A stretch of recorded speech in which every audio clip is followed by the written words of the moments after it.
Lady Susan. Jane Austen. I. Lady Susan Vernon to Mr. Vernon. Langford, Dec. My dear brother, I can no longer refuse myself the pleasure of profiting by your kind invitation when we last parted of spending some weeks with you at Churchill, and, therefore, if quite convenient to you and Mrs. Vernon to receive me at present, I shall hope within a few days to be introduced to a sister whom I have so long desired to be acquainted with. My kind friends here are most affectionately urgent with me to prolong my stay, but their hospitable and cheerful dispositions lead them too much into society for my present situation and state of mind. And I impatiently look forward to the hour when I shall be admitted into your delightful retirement. I long to be made known to your dear little children, in whose hearts I shall be very eager to secure an interest I shall soon have need for all my fortitude, as I am on the point of separation from my own daughter. The long illness of her dear father prevented my paying her that attention which duty and affection equally dictated, and I have too much reason to fear that the governess to whose care I consigned her was unequal to the charge. I have therefore resolved on placing her at one of the best private schools in town, where I shall have an opportunity of leaving her myself in my way to you. I am determined, you see, not to be denied admittance at Churchill. It would indeed give me most painful sensations to know that it were not in your power to receive me. Your most obliged and affectionate sister, S. Vernon. I. Lady Susan Vernon to Mrs. Johnson. Langford. You were mistaken, my dear Alicia, in supposing me fixed at this place for the rest of the winter. It grieves me to say how greatly you were mistaken, for I have seldom spent 3 months more agreeably than those which have just flown away. At present, nothing goes smoothly.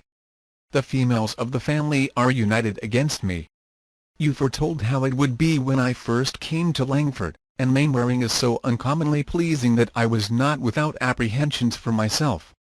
I remember saying to myself, as I drove to the house, I like this man, pray heaven no harm come of it. But I was determined to be discreet, to bear in mind my being only 4 months a widow, and to be as quiet as possible, and I have been so, my dear creature.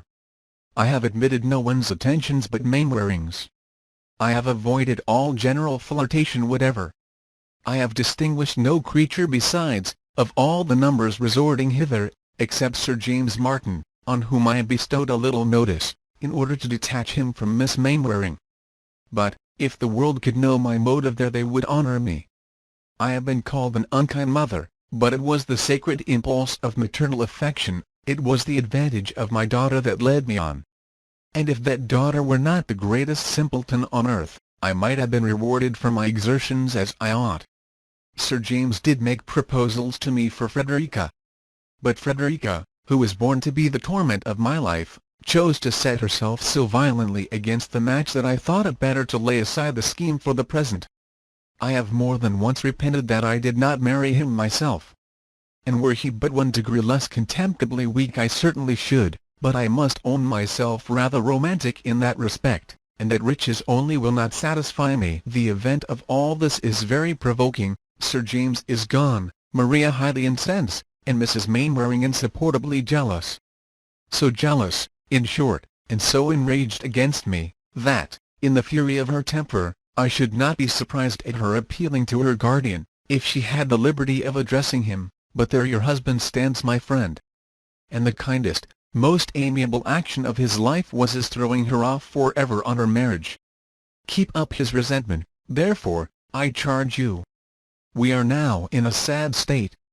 No house was ever more altered. The whole party are at war, and Mainwaring scarcely dares speak to me. It is time for me to be gone. I have therefore determined on leaving them, and shall spend, I hope, a comfortable day with you in town within this week. If I am as little in favour with Mr. Johnson as ever, you must come to me at 10 Wigmore Street. But I hope this may not be the case, for as Mr. Johnson, with all his faults, is a man to whom that great word respectable is always given, and I am known to be so intimate with his wife, his slighting me has an awkward look. I take London in my way to that insupportable spot, a country village. For I am really going to Churchill. Forgive me, my dear friend, it is my last resource. Were there another place in England open to me I would prefer it. Charles Vernon is my aversion, and I am afraid of his wife. At Churchill, however, I must remain till I have something better in view. My young lady accompanies me to town, where I shall deposit her under the care of Miss Summers, in Wigmore Street, till she becomes a little more reasonable. She will make good connections there, as the girls are all of the best families. The price is immense, and much beyond what I can ever attempt to pay. Adieu. I will send you a line as soon as I arrive in town. Yours ever, S. Vernon. I. Mrs. Vernon to Lady de Courcy. Churchill. My dear mother, I am very sorry to tell you that it will not be in our power to keep our promise of spending our Christmas with you. And we are prevented that happiness by a circumstance which is not likely to make us any amends. Lady Susan, in a letter to her brother-in-law, has declared her intention of visiting us almost immediately.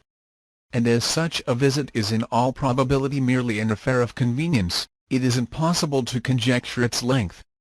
I was by no means prepared for such an event, nor can I now account for her ladyship's conduct. Langford appeared so exactly the place for her in every respect, as well from the elegant and expensive style of living there, as from her particular attachment to Mr. Mainwaring, that I was very far from expecting so speedy a distinction, though I always imagined from her increasing friendship for us since her husband's death that we should, at some future period, be obliged to receive her.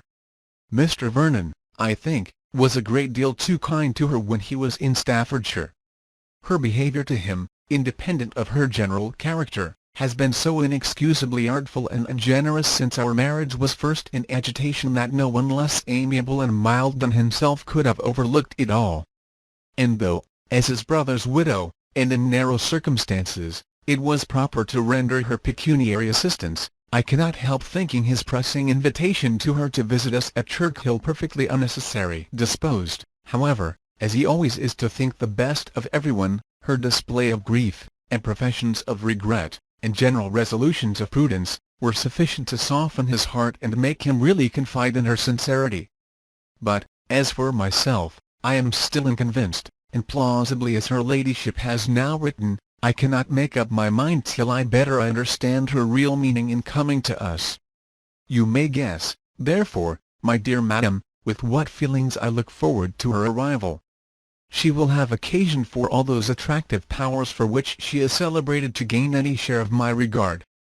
And I shall certainly endeavour to guard myself against their influence, if not accompanied by something more substantial.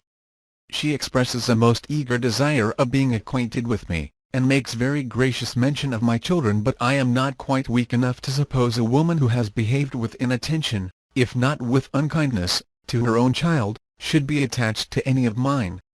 Miss Vernon is to be placed at a school in London before her mother comes to us, which I am glad of, for her sake and my own. It must be to her advantage to be separated from her mother, and a girl of 16 who has received so wretched an education, could not be a very desirable companion here. Reginald has long wished, I know, to see the captivating Lady Susan, and we shall depend on his joining our party soon. I am glad to hear that my father continues so well, and am, with best love, N.C. Catherine Vernon. I.V. Mr. de Courcy to Mrs. Vernon. Parklands. My dear sister, I congratulate you and Mr. Vernon on being about to receive into your family the most accomplished coquette in England. As a very distinguished flirt I have always been taught to consider her, but it has lately fallen in my way to hear some particulars of her conduct at Langford, which prove that she does not confine herself to that sort of honest flirtation which satisfies most people, but aspires to the more delicious gratification of making a whole family miserable. By her behaviour to Mr. Mainwaring she gave jealousy and wretchedness to his wife, and by her attentions to a young man previously attached to Mr. Mainwaring's sister deprived an amiable girl of her lover. I learnt all this from Mr. Smith. Now in this neighbourhood I have dined with him, at Hurst and Wilford, who is just come from Langford where he was a fortnight with her ladyship, and who is therefore well qualified to make the communication. What a woman she must be! I long to see her, and shall certainly accept your kind invitation, that I may form some idea of those bewitching powers which can do so much, engaging at the same time, and in the same house, the affections of two men, who were neither of them at liberty to bestow them, and all this without the charm of youth. I am glad to find Miss Vernon does not accompany her mother to Churchill, as she has not even manners to recommend her, and, according to Mr. Smith's account, is equally dull and proud.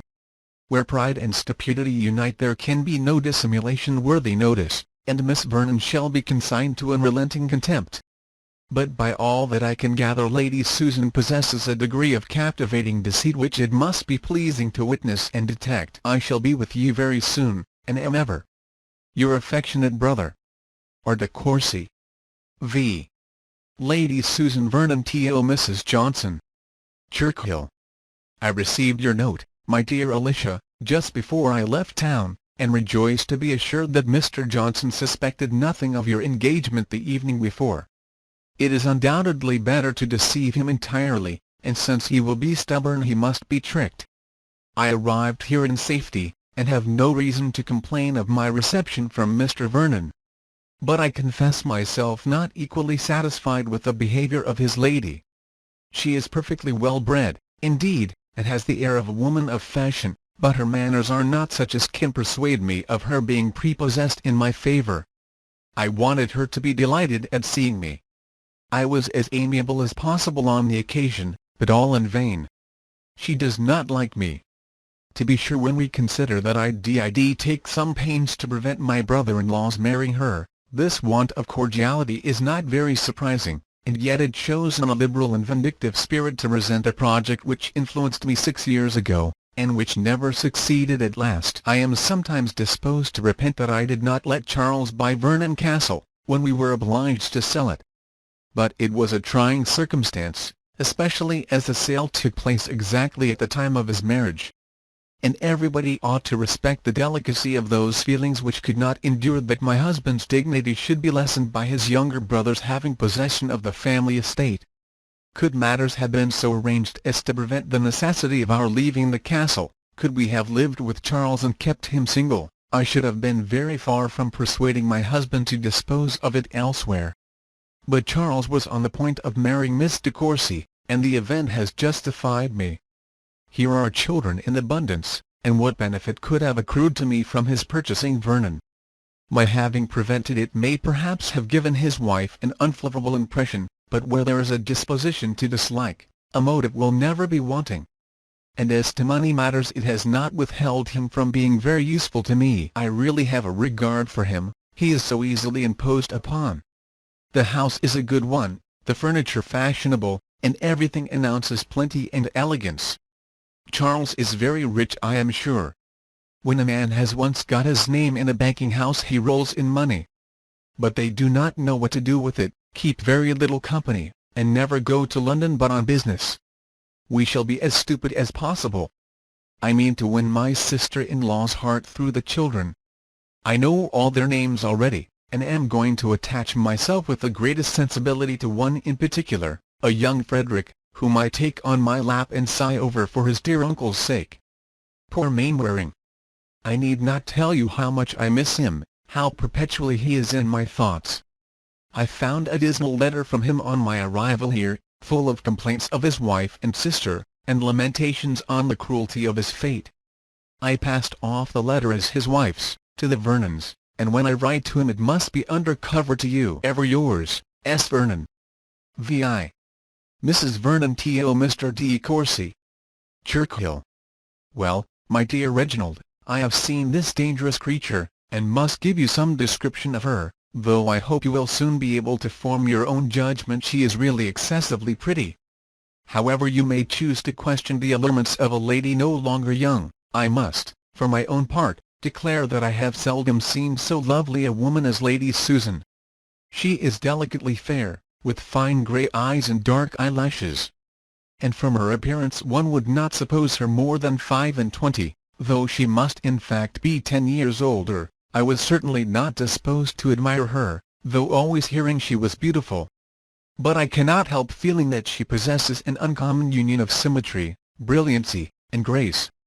Her address to me was so gentle, frank, and even affectionate, that, If I had not known how much she has always disliked me for marrying Mr. Vernon, and that we had never met before, I should have imagined her an attached friend. One is apt, I believe, to connect assurance of manner with coquetry, and to expect that an impudent address will naturally attend an impudent mind. At least I was myself prepared for an improper degree of confidence in Lady Susan. But her countenance is absolutely sweet, and her voice and manner winningly mild. I am sorry it is so, for what is this but deceit? Unfortunately, one knows her too well. She is clever and agreeable, has all that knowledge of the world which makes conversation easy, and talks very well, with the happy command of language, which is too often used, I believe, to make black appear white. She has already almost persuaded me of her being warmly attached to her daughter, though I have been so long convinced to the contrary. She speaks of her with so much tenderness and anxiety, lamenting so bitterly the neglect of her education, which she represents however as wholly unavoidable, that I am forced to recollect how many successive springs her ladyship spent in town, while her daughter was left in Staffordshire to the care of servants, or a governess very little better, to prevent my believing what she says. If her manners have so great an influence on my resentful heart, you may judge how much more strongly they operate on Mr. Vernon's generous temper. I wish I could be as well satisfied as he is, that it was really her choice to leave Langford for Churchill. And if she had not stayed there 4 months before she discovered that her friend's manner of living did not suit her situation or feelings, I might have believed that concern for the loss of such a husband as Mr. Vernon, to whom her own behaviour was far from unexceptionable, might for a time make her wish for retirement. But I cannot forget the length of her visit to the Mainwarings, and when I reflect on the different mode of life which she led with them from that to which she must now submit, I can only suppose that the wish of establishing her reputation by following though late the path of propriety, occasioned her removal from a family where she must in reality have been particularly happy. Your friend Mr. Smith's story, however, cannot be quite correct, as she corresponds regularly with Mrs. Mainwaring. At any rate it must be exaggerated. It is scarcely possible that two men should be so grossly deceived by her at once. Yours, N.C. Catherine Vernon. VII. Lady Susan Vernon to Mrs. Johnson. Churchill. My dear Alicia, you are very good in taking notice of Frederica, and I am grateful for it as a mark of your friendship. But as I cannot have any doubt of the warmth of your affection, I am far from exacting so heavy a sacrifice. She is a stupid girl, and has nothing to recommend her. I would not, therefore, on my account, have you encumber one moment of your precious time by sending for her to Edward Street, especially as every visit is so much deducted from the grand affair of education, which I really wish to have attended to while she remains at Miss Summers's. I want her to play and sing with some portion of taste and a good deal of assurance, as she has my hand and arm and a tolerable voice. I was so much indulged in my infant years that I was never obliged to attend to anything, and consequently am without the accomplishments which are now necessary to finish a pretty woman. Not that I am an advocate for the prevailing fashion of acquiring a perfect knowledge of all languages, arts, and sciences. It is throwing time away to be mistress of French, Italian, and German, music, singing, and drawing, and will gain a woman some applause, but will not add one lover to her list. Grace and manner, after all, are of the greatest importance. I do not mean, therefore, that Frederica's acquirements should be more than superficial, and I flatter myself that she will not remain long enough at school to understand anything thoroughly. I hope to see her the wife of Sir James within a 12-month. You know on what I ground my hope, and it is certainly a good foundation, for school must be very humiliating to a girl of Frederica's age. And, by the by, you had better not invite her any more on that account, as I wish her to find her situation as unpleasant as possible. I am sure of Sir James at any time, and could make him renew his application by a line. I shall trouble you meanwhile to prevent his forming any other attachment when he comes to town. Ask him to your house occasionally, and talk to him of Frederica, that he may not forget her. Upon the whole, I commend my own conduct in this affair extremely, and regard it as a very happy instance of circumspection and tenderness. Some others would have insisted on their daughters accepting so good an offer on the first overture. but I could not reconcile it to myself to force Frederica into a marriage from which her heart revolted, and instead of adopting so harsh a measure merely proposed to make it her own choice, by rendering her thoroughly uncomfortable till she does accept him. But enough of this tiresome girl.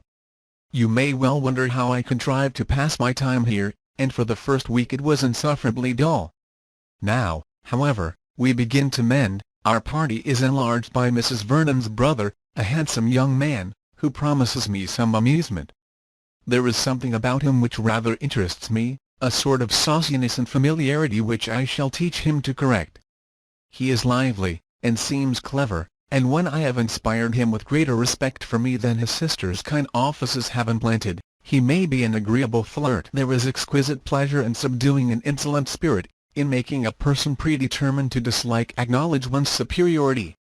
I have disconcerted him already by my calm reserve, and it shall be my endeavour to humble the pride of these self-important to coursize still lower, to convince Mrs. Vernon that her sisterly cautions have been bestowed in vain, and to persuade Reginald that she has scandalously belied me. This project will serve at least to amuse me, and prevent my feeling so acutely this dreadful separation from you and all whom I love. Yours ever, S. Vernon. VII. Mrs. Vernon to Lady de Courcy. Churchill. My dear mother, you must not expect Reginald back again for some time. He desires me to tell you that the present open weather induces him to accept Mr. Vernon's invitation to prolong his stay in Sussex, that they may have some hunting together. He means to send for his horses immediately, and it is impossible to say when you may see him in Kent.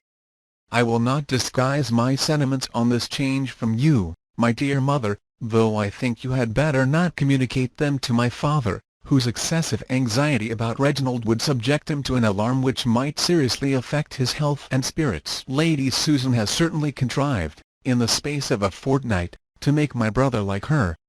In short, I am persuaded that his continuing here beyond the time originally fixed for his return is occasioned as much by a degree of fascination towards her, as by the wish of hunting with Mr. Vernon, and of course I cannot receive that pleasure from the length of his visit which my brother's company would otherwise give me.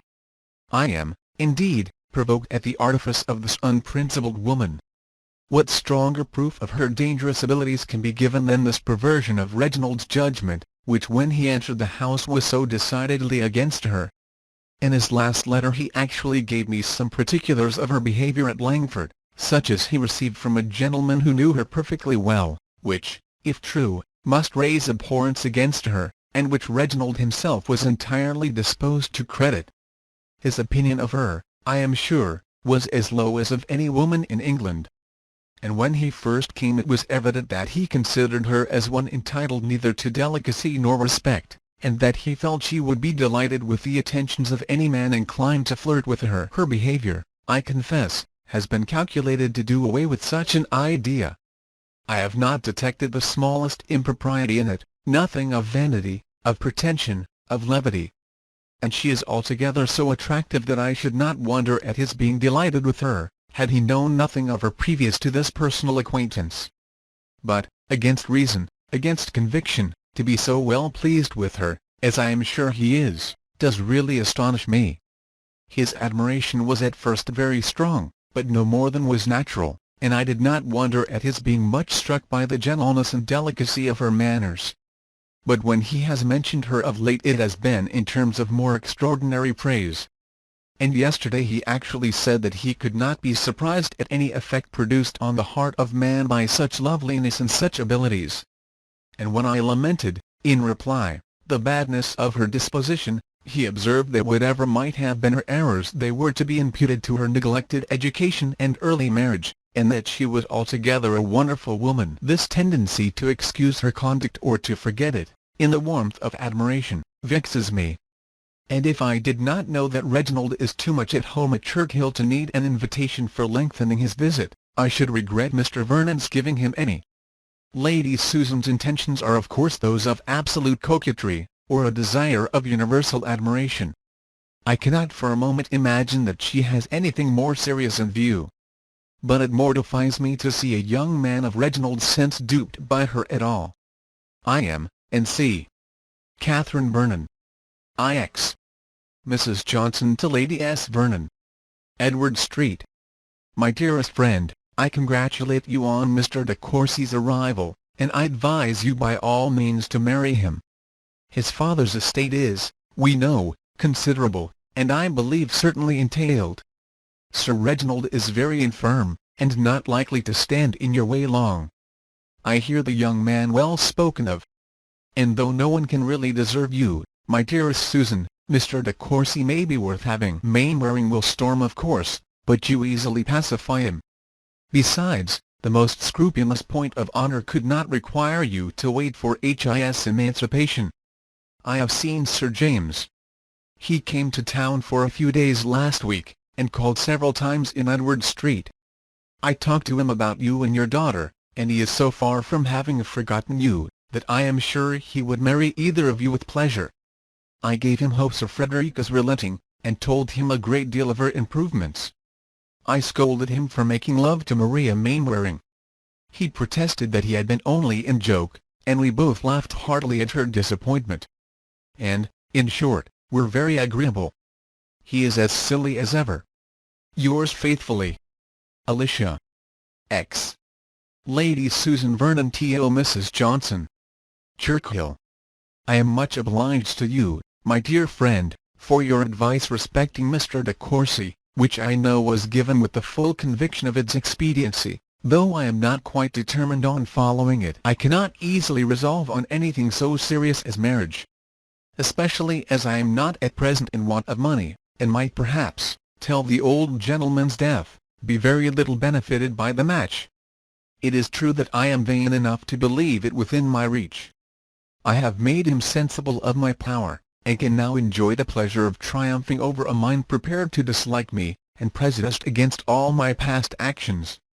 His sister, too, is, I hope, convinced how little the ungenerous representations of anyone to the disadvantage of another will avail when opposed by the immediate influence of intellect and manner. I see plainly that she is uneasy at my progress in the good opinion of her brother, and conclude that nothing will be wanting on her part to counteract me. But having once made him doubt the justice of her opinion of me, I think I may defy her. It has been delightful to me to watch his advances towards intimacy, especially to observe his altered manner in consequence of my repressing by the cool dignity of my deportment his insolent approach to direct familiarity. My conduct has been equally guarded from the first, and I never behaved less like a coquette in the whole course of my life, though perhaps my desire of dominion was never more decided. I have subdued him entirely by sentiment and serious conversation, and made him, I may venture to say, at least half in love with me, without the semblance of the most commonplace flirtation. Mrs. Vernon's consciousness of deserving every sort of revenge that it can be in my power to inflict for her ill offices could alone enable her to perceive that I am actuated by any design and behaviour so gentle and unpretending. Let her think and act as she chooses, however. I have never yet found that the advice of a sister could prevent a young man's being in love if he chose.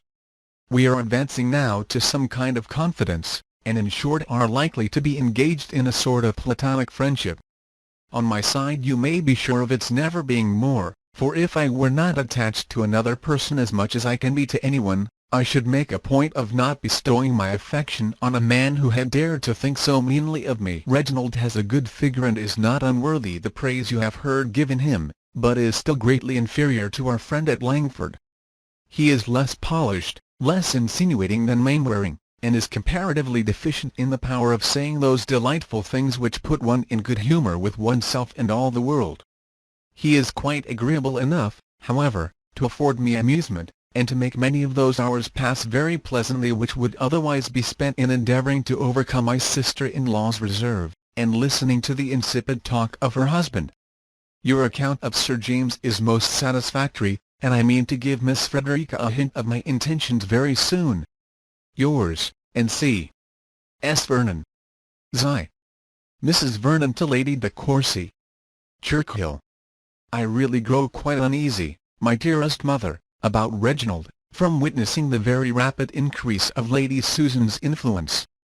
They are now on terms of the most particular friendship, frequently engaged in long conversations together. and she has contrived by the most artful coquetry to subdue his judgment to her own purposes. It is impossible to see the intimacy between them so very soon established without some alarm, though I can hardly suppose that Lady Susan's plans extend to marriage. I wish you could get Reginald home again on any plausible pretence.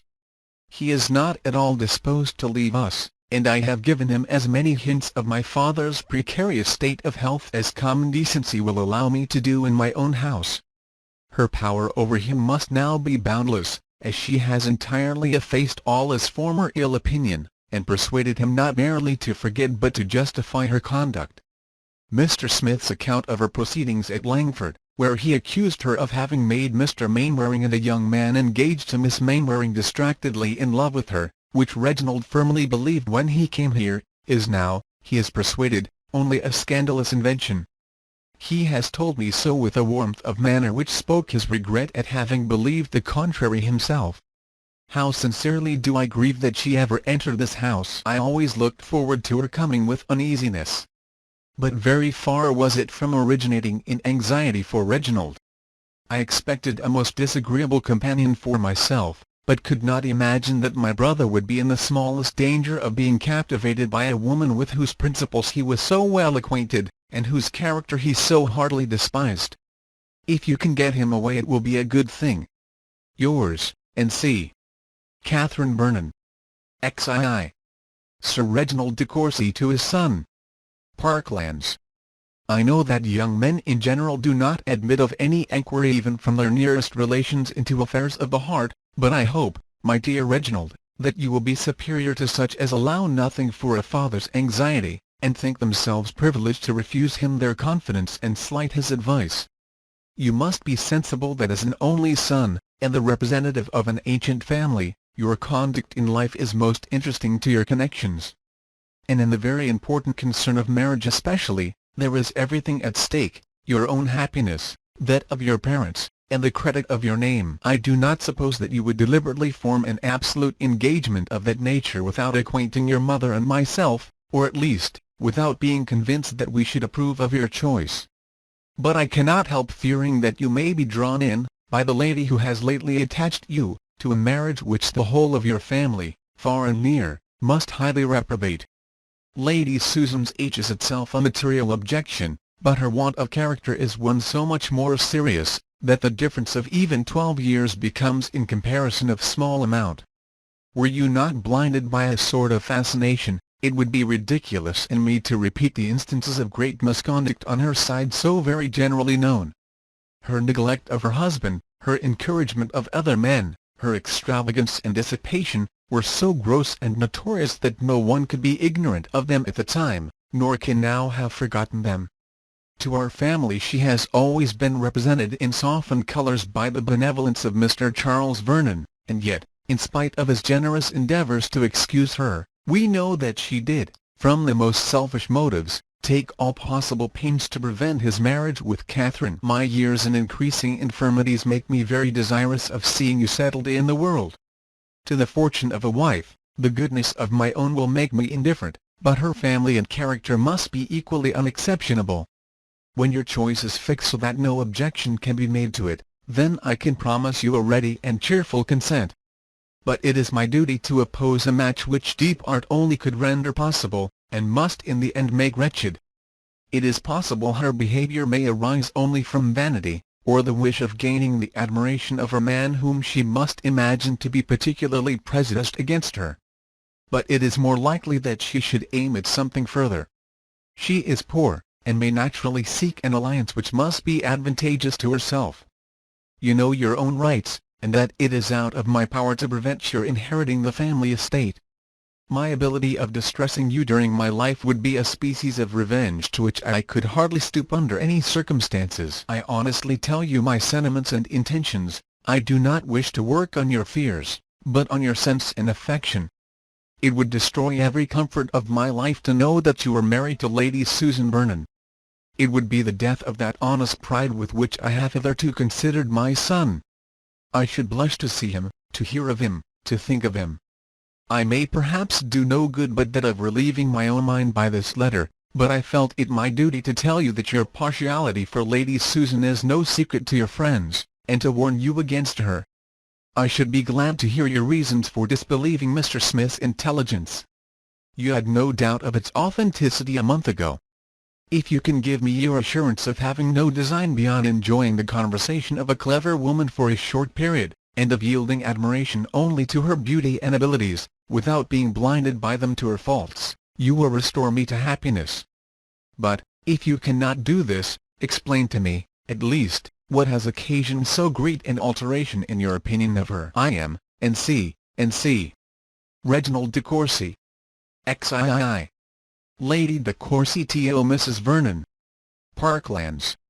My dear Catherine, unluckily I was confined to my room when your last letter came, by a cold which affected my eyes so much as to prevent my reading it myself, so I could not refuse your father when he offered to read it to me, by which means he became acquainted, to my great vexation, with all your fears about your brother. I had intended to write to Reginald myself as soon as my eyes would let me, to point out, as well as I could, the danger of an intimate acquaintance, with so artful a woman as Lady Susan, to a young man of his age, and high expectations. I meant, moreover, to have reminded him of our being quite alone now, and very much in need of him to keep up our spirits these long winter evenings. Whether it would have done any good can never be settled now, but I am excessively vexed that Sir Reginald should know anything of a matter which we foresaw would make him so uneasy.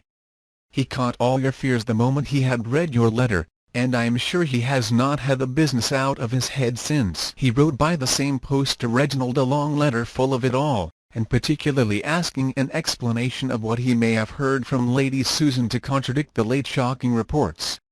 His answer came this morning, which I shall enclose to you, as I think you will like to see it. I wish it was more satisfactory. But it seems written with such a determination to think well of Lady Susan, that his assurances as to marriage, &c., do not set my heart at ease. I say all I can, however, to satisfy your father, and he is certainly less uneasy since Reginald's letter.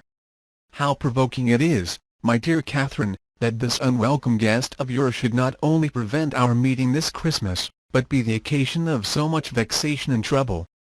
Kiss the dear children for me. Your affectionate mother, C. de Courcy. XIV. Mr. de Courcy to Sir Reginald. Churchill.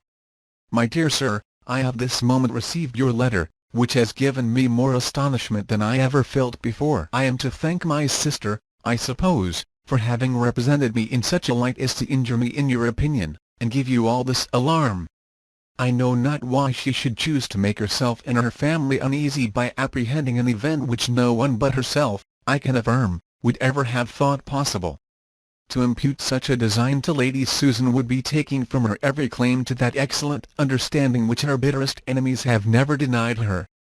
And equally low must sink my pretensions to common sense if I am suspected of matrimonial views in my behaviour to her. Our difference of age must be an insuperable objection, and I entreat you, my dear father, to quiet your mind, and no longer harbour a suspicion which cannot be more injurious to your own peace than to our understandings. I can have no other view in remaining with Lady Susan, than to enjoy for a short time, as you have yourself expressed it, the conversation of a woman of high intellectual powers. If Mrs. Vernon would allow something to my affection for herself and her husband in the length of my visit, she would do more justice to us all. But my sister is unhappily prejudiced beyond the hope of conviction against Lady Susan from an attachment to her husband, which in itself does honour to both. She cannot forgive the endeavours at preventing their union, which have been attributed to selfishness in Lady Susan. But in this case, as well as in many others, the world has most grossly injured that lady, by supposing the worst where the motives of her conduct have been doubtful. Lady Susan had heard something so materially to the disadvantage of my sister as to persuade her that the happiness of Mr. Vernon, to whom she was always much attached, would be wholly destroyed by the marriage. And this circumstance, while it explains the true motives of Lady Susan's conduct, and removes all the blame which has been so lavished on her, may also convince us how little the general report of anyone ought to be credited. Since no character, however upright, can escape the malevolence of slander. If my sister, in the security of retirement, with as little opportunity as inclination to do evil, could not avoid censure. We must not rashly condemn those who, living in the world and surrounded with temptations, should be accused of errors which they are known to have the power of committing. I blame myself severely for having so easily believed the slanderous tales invented by Charles Smith to the prejudice of Lady Susan, as I am now convinced how greatly they have traduced her. As to Mrs. Mainwaring's jealousy, it was totally his own invention, and his account of her attaching Miss Mainwaring's lover was scarcely better founded. Sir James Martin had been drawn in by that young lady to pay her some attention, and as he is a man of fortune, it was easy to see her views extended to marriage. It is well known that Miss M is absolutely on the catch for a husband, and no one therefore can pity her for losing, by the superior attractions of another woman, the chance of being able to make a worthy man completely wretched. Lady Susan was far from intending such a conquest, and on finding how warmly Miss Mainwaring resented her lover's defection, determined, in spite of Mr. and Mrs. Mainwaring's most urgent entreaties, to leave the family. I have reason to imagine she did receive serious proposals from Sir James, but her removing to Langford immediately on the discovery of his attachment, must acquit her on that article with any mind of common candour. You will, I am sure, my dear sir, feel the truth of this, and will hereby learn to do justice to the character of a very injured woman. I know that Lady Susan in coming to Churchill was governed only by the most honourable and amiable intentions. Her prudence and economy are exemplary, her regard for Mr. Vernon equal even to his deserts, and her wish of obtaining my sister's good opinion merits a better return than it has received. As a mother she is unexceptionable. Her solid affection for her child is shown by placing her in hands where her education will be properly attended to. But because she has not the blind and weak partiality of most mothers, she is accused of wanting maternal tenderness. Every person of sense, however, will know how to value and commend her well-directed affection, and will join me in wishing that Frederica Vernon may prove more worthy than she has yet done of her mother's tender care. I have now, my dear father, written my real sentiments of Lady Susan. You will know from this letter how highly I admire her abilities, and esteem her character. But if you are not equally convinced by my full and solemn assurance that your fears have been most idly created, you will deeply mortify and distress me. I am, N.C. or de Courcy. X.V. Mrs. Vernon to Lady de Courcy. Churchill. My dear mother, I return you Reginald's letter, and rejoice with all my heart that my father is made easy by it. Tell him so, with my congratulations.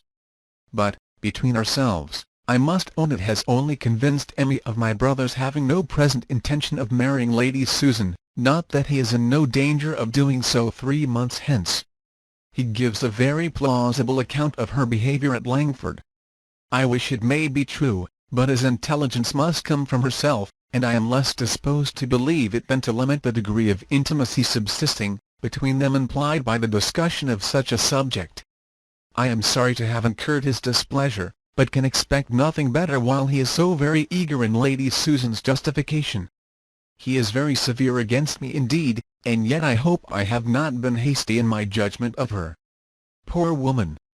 Though I have reasons enough for my dislike, I cannot help pitying her at present, as she is in real distress, and with too much cause. She had this morning a letter from the lady with whom she has placed her daughter, to request that Miss Vernon might be immediately removed, as she had been detected in an attempt to run away. Why, or whither she intended to go, does not appear. But, as her situation seems to have been unexceptionable, it is a sad thing, and of course highly distressing to Lady Susan. Frederica must be as much as 16, and ought to know better. But from what her mother insinuates, I am afraid she is a perverse girl. She has been sadly neglected, however, and her mother ought to remember it. Mr. Vernon set off for London as soon as she had determined what should be done.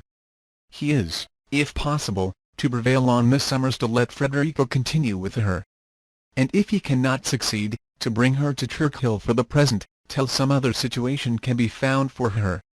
Her ladyship is comforting herself meanwhile by strolling along the shrubbery with Reginald, calling forth all his tender feelings. I suppose, on this distressing occasion she has been talking a great deal about it to me. She talks vastly well. I am afraid of being ungenerous, or I should say, too well to feel so very deeply. But I will not look for her faults. She may be Reginald's wife. Heaven forbid it. But why should I be quicker-sighted than anyone else?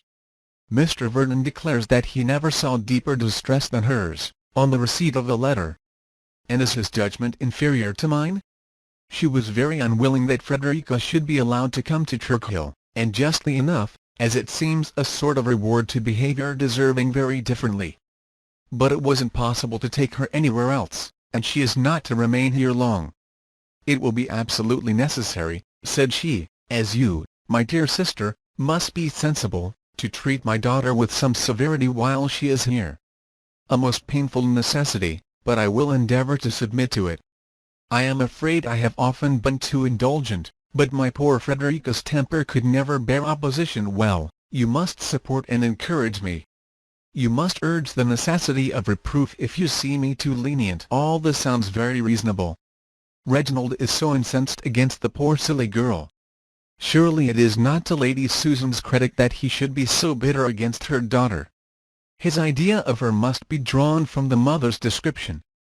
Well, whatever may be his fate, we have the comfort of knowing that we have done our utmost to save him. We must commit the event to a higher power. Yours ever, N.C. Catherine Vernon. XVI. Lady Susan to Mrs. Johnson. Churchill. Never, my dearest Alicia, was I so provoked in my life as by a letter this morning from Miss Summers. That horrid girl of mine has been trying to run away. I had not a notion of her being such a little devil before. She seemed to have all the Vernon milkiness. But on receiving the letter in which I declared my intention about Sir James, she actually attempted to elope. At least, I cannot otherwise account for her doing it. She meant, I suppose, to go to the Clarks in Staffordshire, for she has no other acquaintances. But she shall be punished, she shall have him. I have sent Charles to town to make matters up if he can, for I do not by any means want her here. If Miss Summers will not keep her, you must find me out another school, unless we can get her married immediately. Miss S. writes word that she could not get the young lady to assign any cause for her extraordinary conduct, which confirms me in my own previous explanation of it. Frederica is too shy, I think, and too much in awe of me to tell tales, but if the mildness of her uncle should get anything out of her, I am not afraid. I trust I shall be able to make my story as good as hers. If I am vain of anything, it is of my eloquence. Consideration and esteem as surely follow command of language as admiration waits on beauty, and here I have opportunity enough for the exercise of my talent, as the chief of my time is spent in conversation. Reginald is never easy unless we are by ourselves, and when the weather is tolerable, we pace the shrubbery for hours together. I like him on the whole very well. He is clever and has a good deal to say, but he is sometimes impertinent and troublesome. There is a sort of ridiculous delicacy about him which requires the fullest explanation of whatever he may have heard to my disadvantage, and is never satisfied till he thinks he has ascertained the beginning and end of everything. This is one sort of love, but I confess it does not particularly recommend itself to me. I infinitely prefer the tender and liberal spirit of Mainwaring, which, impressed with the deepest conviction of my merit, is satisfied that whatever I do must be right, and look with a degree of contempt on the inquisitive and doubtful fancies of that heart which seems always debating on the reasonableness of its emotions. Mainwaring is indeed, beyond all compare, superior to Reginald, superior in everything but the power of being with me. Poor fellow! He is much distracted by jealousy, which I am not sorry for, as I know no better support of love. He has been teasing me to allow of his coming into this country, and lodging somewhere near Incog. But I forbade everything of the kind. Those women are inexcusable who forget what is due to themselves, and the opinion of the world.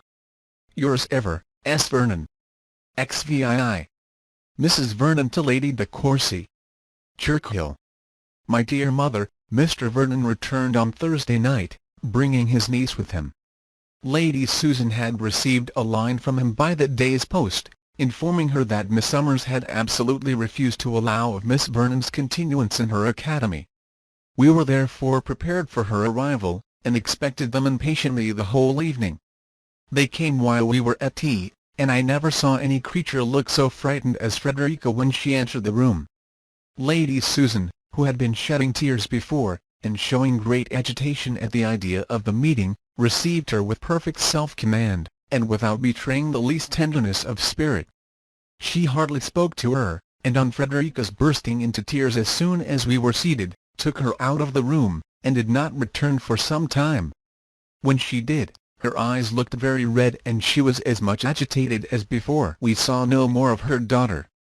Poor Reginald was beyond measure concerned to see his fair friend in such distress, and watched her with so much tender solicitude, that I, who occasionally caught her observing his countenance with exultation, was quite out of patience. This pathetic representation lasted the whole evening, and so ostentatious and artful a display has entirely convinced me that she did in fact feel nothing. I am more angry with her than ever since I have seen her daughter. The poor girl looks so unhappy that my heart aches for her. Lady Susan is surely too severe, for Frederica does not seem to have the sort of temper to make severity necessary. She looks perfectly timid, dejected, and penitent. She is very pretty, though not so handsome as her mother, nor at all like her. Her complexion is delicate, but neither so fair nor so blooming as Lady Susan's, and she has quite the Vernon cast of countenance, the oval face and mild dark eyes, and there is peculiar sweetness in her look when she speaks either to her uncle or me, for as we behave kindly to her we have of course engaged her gratitude. Her mother has insinuated that her temper is intractable, but I never saw a face less indicative of any evil disposition than hers. And from what I can see of the behaviour of each to the other, the invariable severity of Lady Susan and the silent dejection of Frederica, I am led to believe as heretofore that the former has no real love for her daughter, and has never done her justice or treated her affectionately. I have not been able to have any conversation with my niece. She is shy, and I think I can see that some pains are taken to prevent her being much with me. Nothing satisfactory transpires as to her reason for running away. Her kind-hearted uncle, you may be sure, was too fearful of distressing her to ask many questions as they travelled. I wish it had been possible for me to fetch her instead of him. I think I should have discovered the truth in the course of a 30-mile journey. The small pianoforte has been removed within these few days, at Lady Susan's request, into her dressing-room, and Frederica spends great part of the day there, practising as it is called. But I seldom hear any noise when I pass that way. What she does with herself there I do not know. There are plenty of books, but it is not every girl who has been running wild the first 15 years of her life, that can or will read. Poor creature! The prospect from her window is not very instructive, for that room overlooks the lawn, you know, with the shrubbery on one side, where she may see her mother walking for an hour together in earnest conversation with Reginald. A girl of Frederica's age must be childish indeed, if such things do not strike her. Is it not inexcusable to give such an example to a daughter? Yet Reginald still thinks Lady Susan the best of mothers, and still condemns Frederica as a worthless girl. He is convinced that her attempt to run away proceeded from no justifiable cause, and had no provocation. I am sure I cannot say that it had, but while Miss Summers declares that Miss Vernon showed no signs of obstinacy or perverseness during her whole stay in Wigmore Street, till she was detected in this scheme, I cannot so readily credit what Lady Susan has made him, and wants to make me believe, that it was merely an impatience of restraint and a desire of escaping from the tuition of masters which brought on the plan of an elopement. Oh Reginald, how is your judgment enslaved! He scarcely dares even allow her to be handsome, and when I speak of her beauty, replies only that her eyes have no brilliancy. Sometimes he is sure she is deficient in understanding, and at others that her temper only is in fault. In short, when a person is always to deceive, it is impossible to be consistent. Lady Susan finds it necessary that Frederica should be to blame, and probably has sometimes judged it expedient to excuse her of ill nature and sometimes to lament her want of sense. Reginald is only repeating after her ladyship, "I remain, N.C., N.C. Catherine Vernon. XVII. From the same to the same. Churchill. My dear mother, I am very glad to find that my description of Frederica Vernon has interested you, for I do believe her truly deserving of your regard. And when I have communicated a notion which has recently struck me, your kind impressions in her favour will, I am sure, be heightened. I cannot help fancying that she is growing partial to my brother. I so very often see her eyes fixed on his face with a remarkable expression of pensive admiration. He is certainly very handsome. And yet more, there is an openness in his manner that must be highly prepossessing, and I am sure she feels it so. Thoughtful and pensive in general, her countenance always brightens into a smile when Reginald says anything amusing. And, let the subject be ever so serious that he may be conversing on, I am much mistaken if a syllable of his uttering escapes her.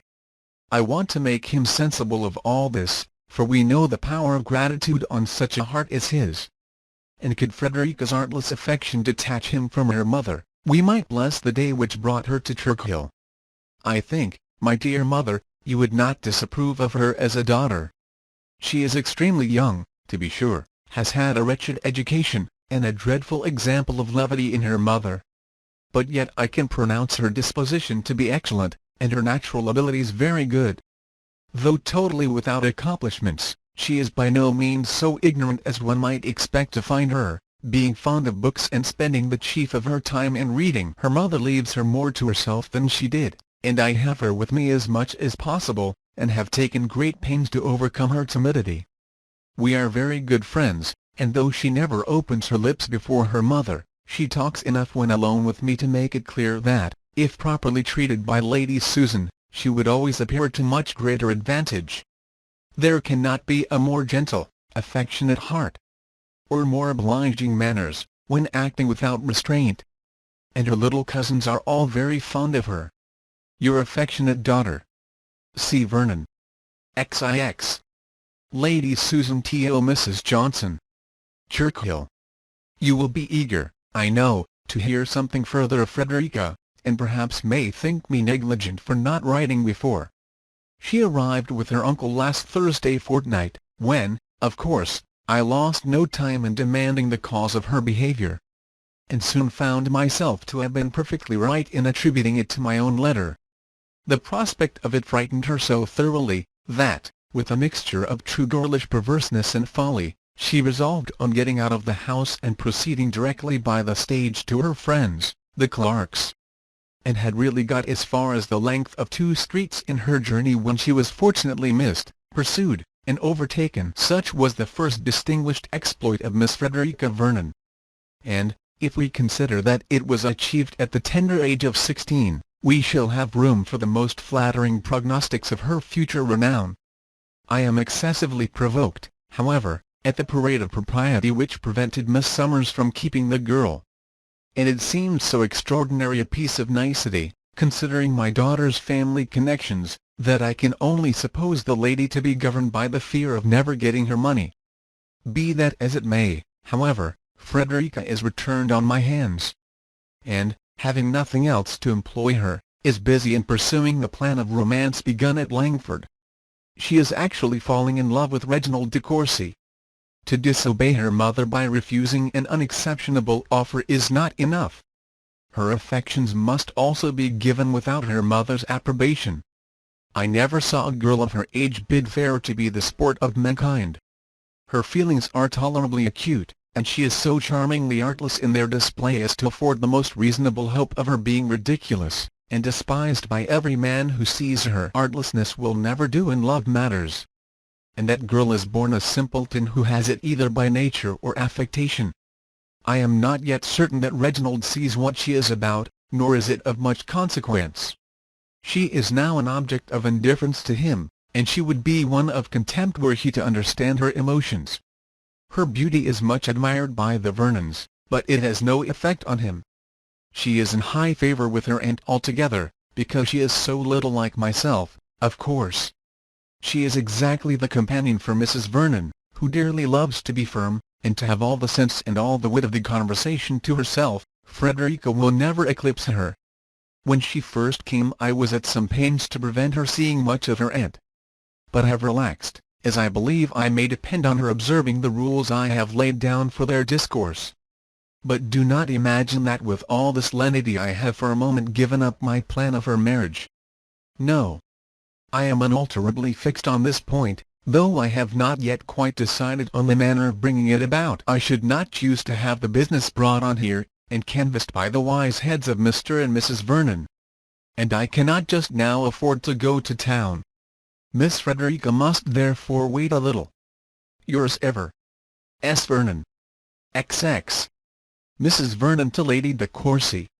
Churchill. We have a very unexpected guest with us at present, my dear mother. He arrived yesterday. I heard a carriage at the door, as I was sitting with my children while they dined. And supposing I should be wanted, left the nursery soon afterwards, and was half-way downstairs, when Frederica, as pale as ashes, came running up, and rushed by me into her own room. I instantly followed, and asked her what was the matter. "Oh," said she, "he is come, Sir James is come, and what shall I do?" This was no explanation. I begged her to tell me what she meant. At that moment we were interrupted by a knock at the door. It was Reginald, who came, by Lady Susan's direction, to call Frederica down. "It is Mr. de Courcy," said she, colouring violently. "Mamma has sent for me. I must go." We all three went down together, and I saw my brother examining the terrified face of Frederica with surprise. In the breakfast-room we found Lady Susan, and a young man of gentlemanlike appearance, whom she introduced by the name of Sir James Martin, the very person, as you may remember, whom it was said she had been at pains to detach from Miss Mainwaring. But the conquest, it seems, was not designed for herself, or she has since transferred it to her daughter. For Sir James is now desperately in love with Frederica, and with full encouragement from Mamma. The poor girl, however, I am sure, dislikes him. And though his person and address are very well, he appears, both to Mr. Vernon and me, a very weak young man. Frederica looked so shy, so confused, when we entered the room, that I felt for her exceedingly. Lady Susan behaved with great attention to her visitor, and yet I thought I could perceive that she had no particular pleasure in seeing him. Sir James talked a great deal, and made many civil excuses to me for the liberty he had taken in coming to Churchill, mixing more frequent laughter with his discourse than the subject required, said many things over and over again, and told Lady Susan 3 times that he had seen Mrs. Johnson a few evenings before. He now and then addressed Frederica, but more frequently her mother.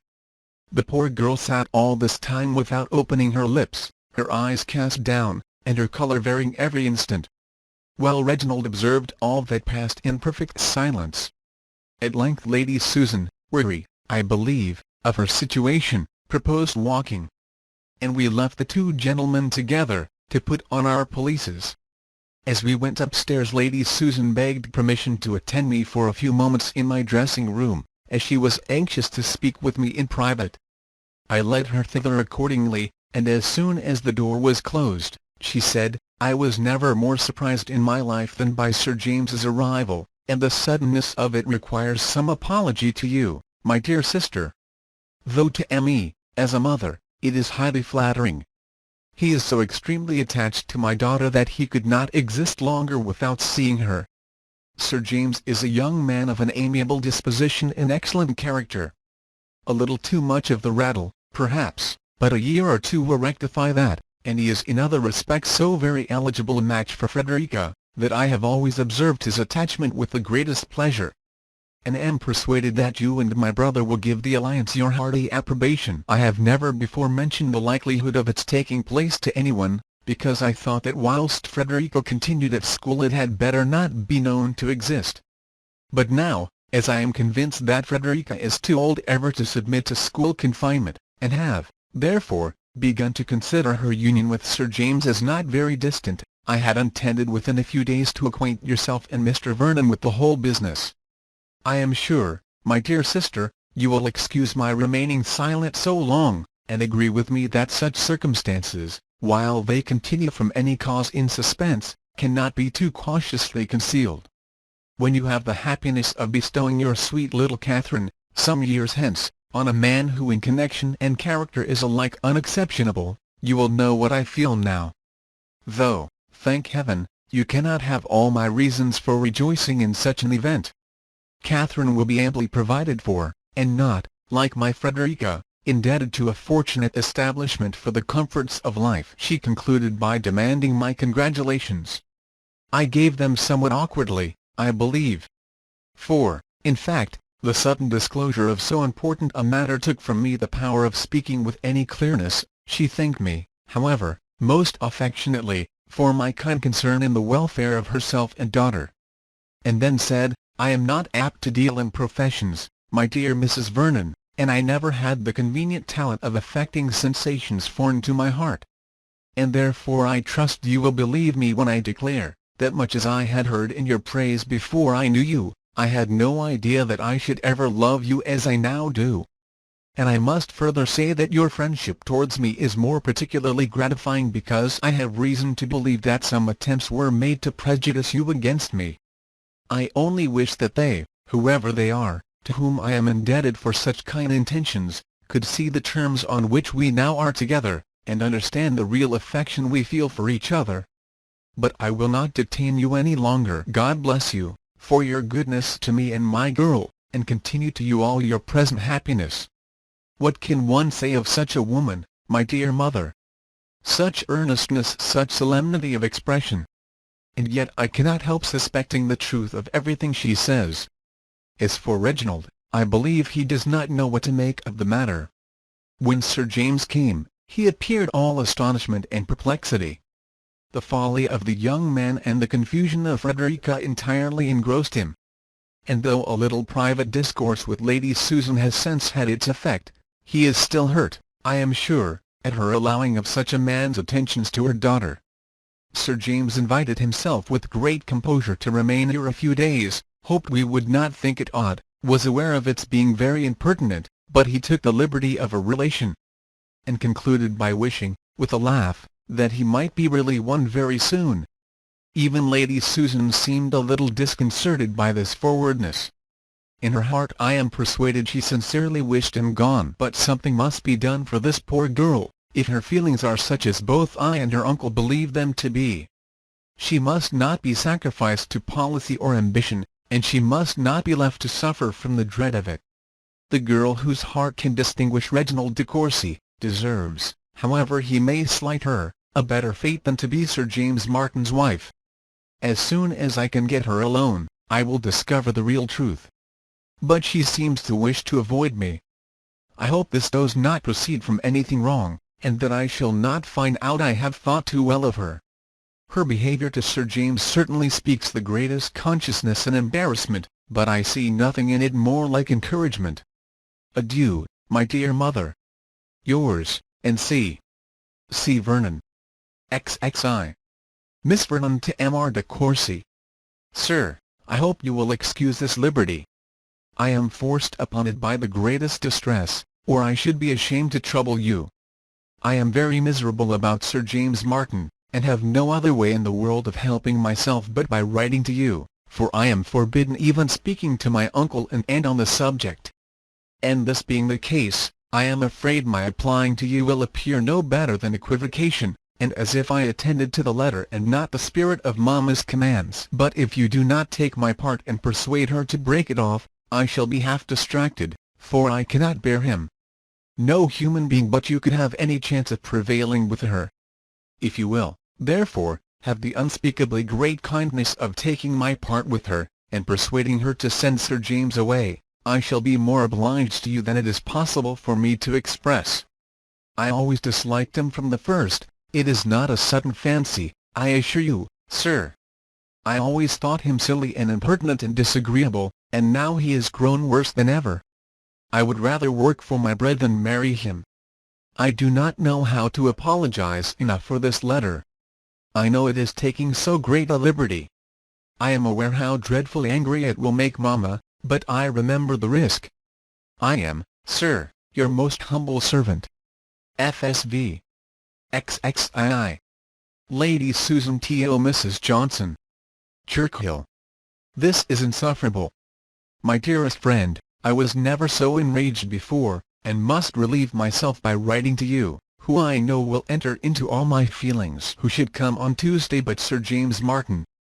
Guess my astonishment, and vexation, for, as you well know, I never wished him to be seen at Churchill.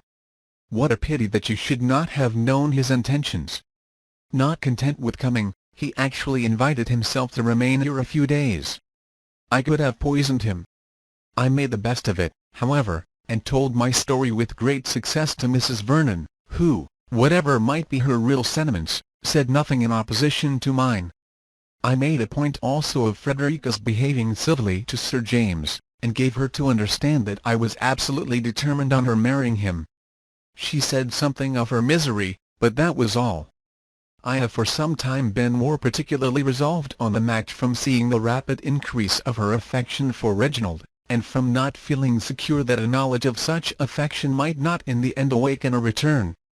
Contemptible as a regard founded only on compassion must make them both in my eyes, I felt by no means assured that such might not be the consequence. It is true that Reginald had not in any degree grown cool towards me. But yet he has lately mentioned Frederica spontaneously and unnecessarily, and once said something in praise of her person. He was all astonishment at the appearance of my visitor, and at first observed Sir James with an attention which I was pleased to see not unmixed with jealousy.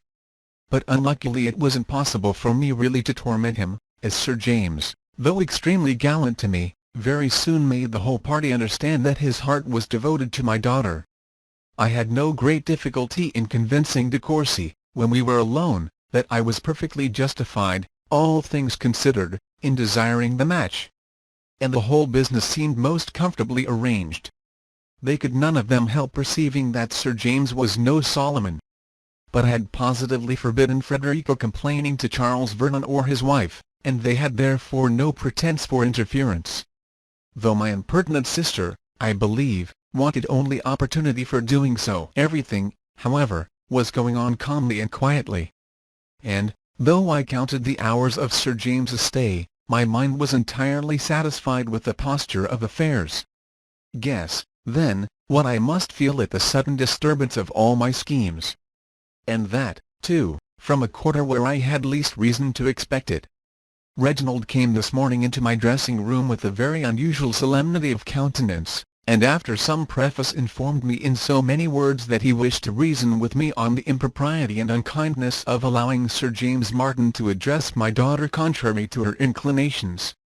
I was all amazement. When I found that he was not to be left out of this design, I calmly begged an explanation, and desired to know by what he was impelled, and by whom commissioned, to reprimand me. He then told me, mixing in his speech a few insolent compliments and ill-timed expressions of tenderness, to which I listened with perfect indifference, that my daughter had acquainted him with some circumstances concerning herself, Sir James, and me which had given him great uneasiness. In short, I found that she had in the first place actually written to him to request his interference, and that, on receiving her letter, he had conversed with her on the subject of it, in order to understand the particulars, and to assure himself of her real wishes. I have not a doubt but that the girl took this opportunity of making downright love to him. I am convinced of it by the manner in which he spoke of her. Much good may such love do him. I shall ever despise the man who can be gratified by the passion which he never wished to inspire, nor solicited the avowal of. I shall always detest them both. He can have no true regard for me, or he would not have listened to her. And she, with her little rebellious heart and indelicate feelings, to throw herself into the protection of a young man with whom she has scarcely ever exchanged 2 words before. I am equally confounded at her impudence and his credulity. How dared he believe what she told him in my disfavor? Ought he not to have felt assured that I must have unanswerable motives for all that I had done? Where was his reliance on my sense and goodness then? Where the resentment which true love would have dictated against the person defaming me, that person, too, a chit, a child, without talent or education, whom he had been always taught to despise? I was calm for some time. But the greatest degree of forbearance may be overcome, and I hope I was afterwards sufficiently keen. He endeavoured, long endeavoured, to soften my resentment. But that woman is a fool indeed who, while insulted by accusation, can be worked on by compliments. At length he left me, as deeply provoked as myself. And he showed his anger more. I was quite cool, but he gave way to the most violent indignation. I may therefore expect it will the sooner subside, and perhaps his may be vanished forever, while mine will be found still fresh and implacable. He is now shut up in his apartment, whether I heard him go on leaving mine. How unpleasant, one would think, must be his reflections. But some people's feelings are incomprehensible. I have not yet tranquilized myself enough to see Frederica. She shall not soon forget the occurrences of this day. She shall find that she has poured forth her tender tale of love in vain, and exposed herself for ever to the contempt of the whole world, and the severest resentment of her injured mother. Your affectionate S. Vernon. XXIII. Mrs. Vernon to Lady de Courcy. Churchill. Let me congratulate you, my dearest mother. The affair which has given us so much anxiety is drawing to a happy conclusion. Our prospect is most delightful, and since matters have now taken so favourable a turn, I am quite sorry that I ever imparted my apprehensions to you. For the pleasure of learning that the danger is over is perhaps dearly purchased by all that you have previously suffered. I am so much agitated by delight that I can scarcely hold a pen, but am determined to send you a few short lines by James, that you may have some explanation of what must so greatly astonish you, as that Reginald should be returning to Parklands. I was sitting about half an hour ago with Sir James in the breakfast parlour, when my brother called me out of the room. I instantly saw that something was the matter. His complexion was raised, and he spoke with great emotion. You know his eager manner, my dear mother, when his mind is interested. Catherine, said he, I am going home to-day. I am sorry to leave you, but I must go. It is a great while since I have seen my father and mother. I am going to send James forward with my hunters immediately. If you have any letter, therefore, he can take it. I shall not be at home myself till Wednesday or Thursday, as I shall go through London, where I have business. But before I leave you, he continued, speaking in a lower tone, and with still greater energy, I must warn you of one thing: do not let Frederica Vernon be made unhappy by that Martin. He wants to marry her. Her mother promotes the match, but she cannot endure the idea of it. Be assured that I speak from the fullest conviction of the truth of what I say. I know that Frederica is made wretched by Sir James's continuing here. She is a sweet girl, and deserves a better fate. Send him away immediately. He is only a fool, but what her mother can mean, heaven only knows. Good-bye, he added, shaking my hand with earnestness. I do not know when you will see me again. But remember what I tell you of Frederica. You must make it your business to see justice done her. She is an amiable girl, and has a very superior mind to what we have given her credit for. He then left me, and ran upstairs. I would not try to stop him, for I know what his feelings must be. The nature of mine, as I listened to him, I need not attempt to describe. For a minute or two I remained in the same spot, overpowered by wonder of a most agreeable sort indeed. Yet it required some consideration to be tranquilly happy. In about 10 minutes after my return to the parlour Lady Susan entered the room. I concluded, of course, that she and Reginald had been quarrelling, and looked with anxious curiosity for a confirmation of my belief in her face. Mistress of deceit, however, she appeared perfectly unconcerned, and after chatting on indifferent subjects for a short time, said to me, I find from Wilson that we are going to lose Mr. de Courcy. Is it true that he leaves Churchill this morning? I replied that it was. He told us nothing of all this last night, said she, laughing, or even this morning at breakfast. But perhaps he did not know it himself. Young men are often hasty in their resolutions, and not more sudden in forming than unsteady in keeping them. I should not be surprised if he were to change his mind at last, and not go. She soon afterwards left the room. I trust, however, my dear mother, that we have no reason to fear an alteration of his present plan.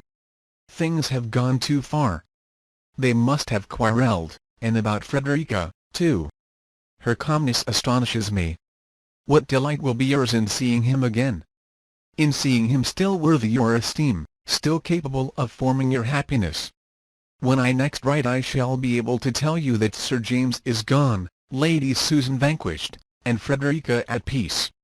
We have much to do, but it shall be done.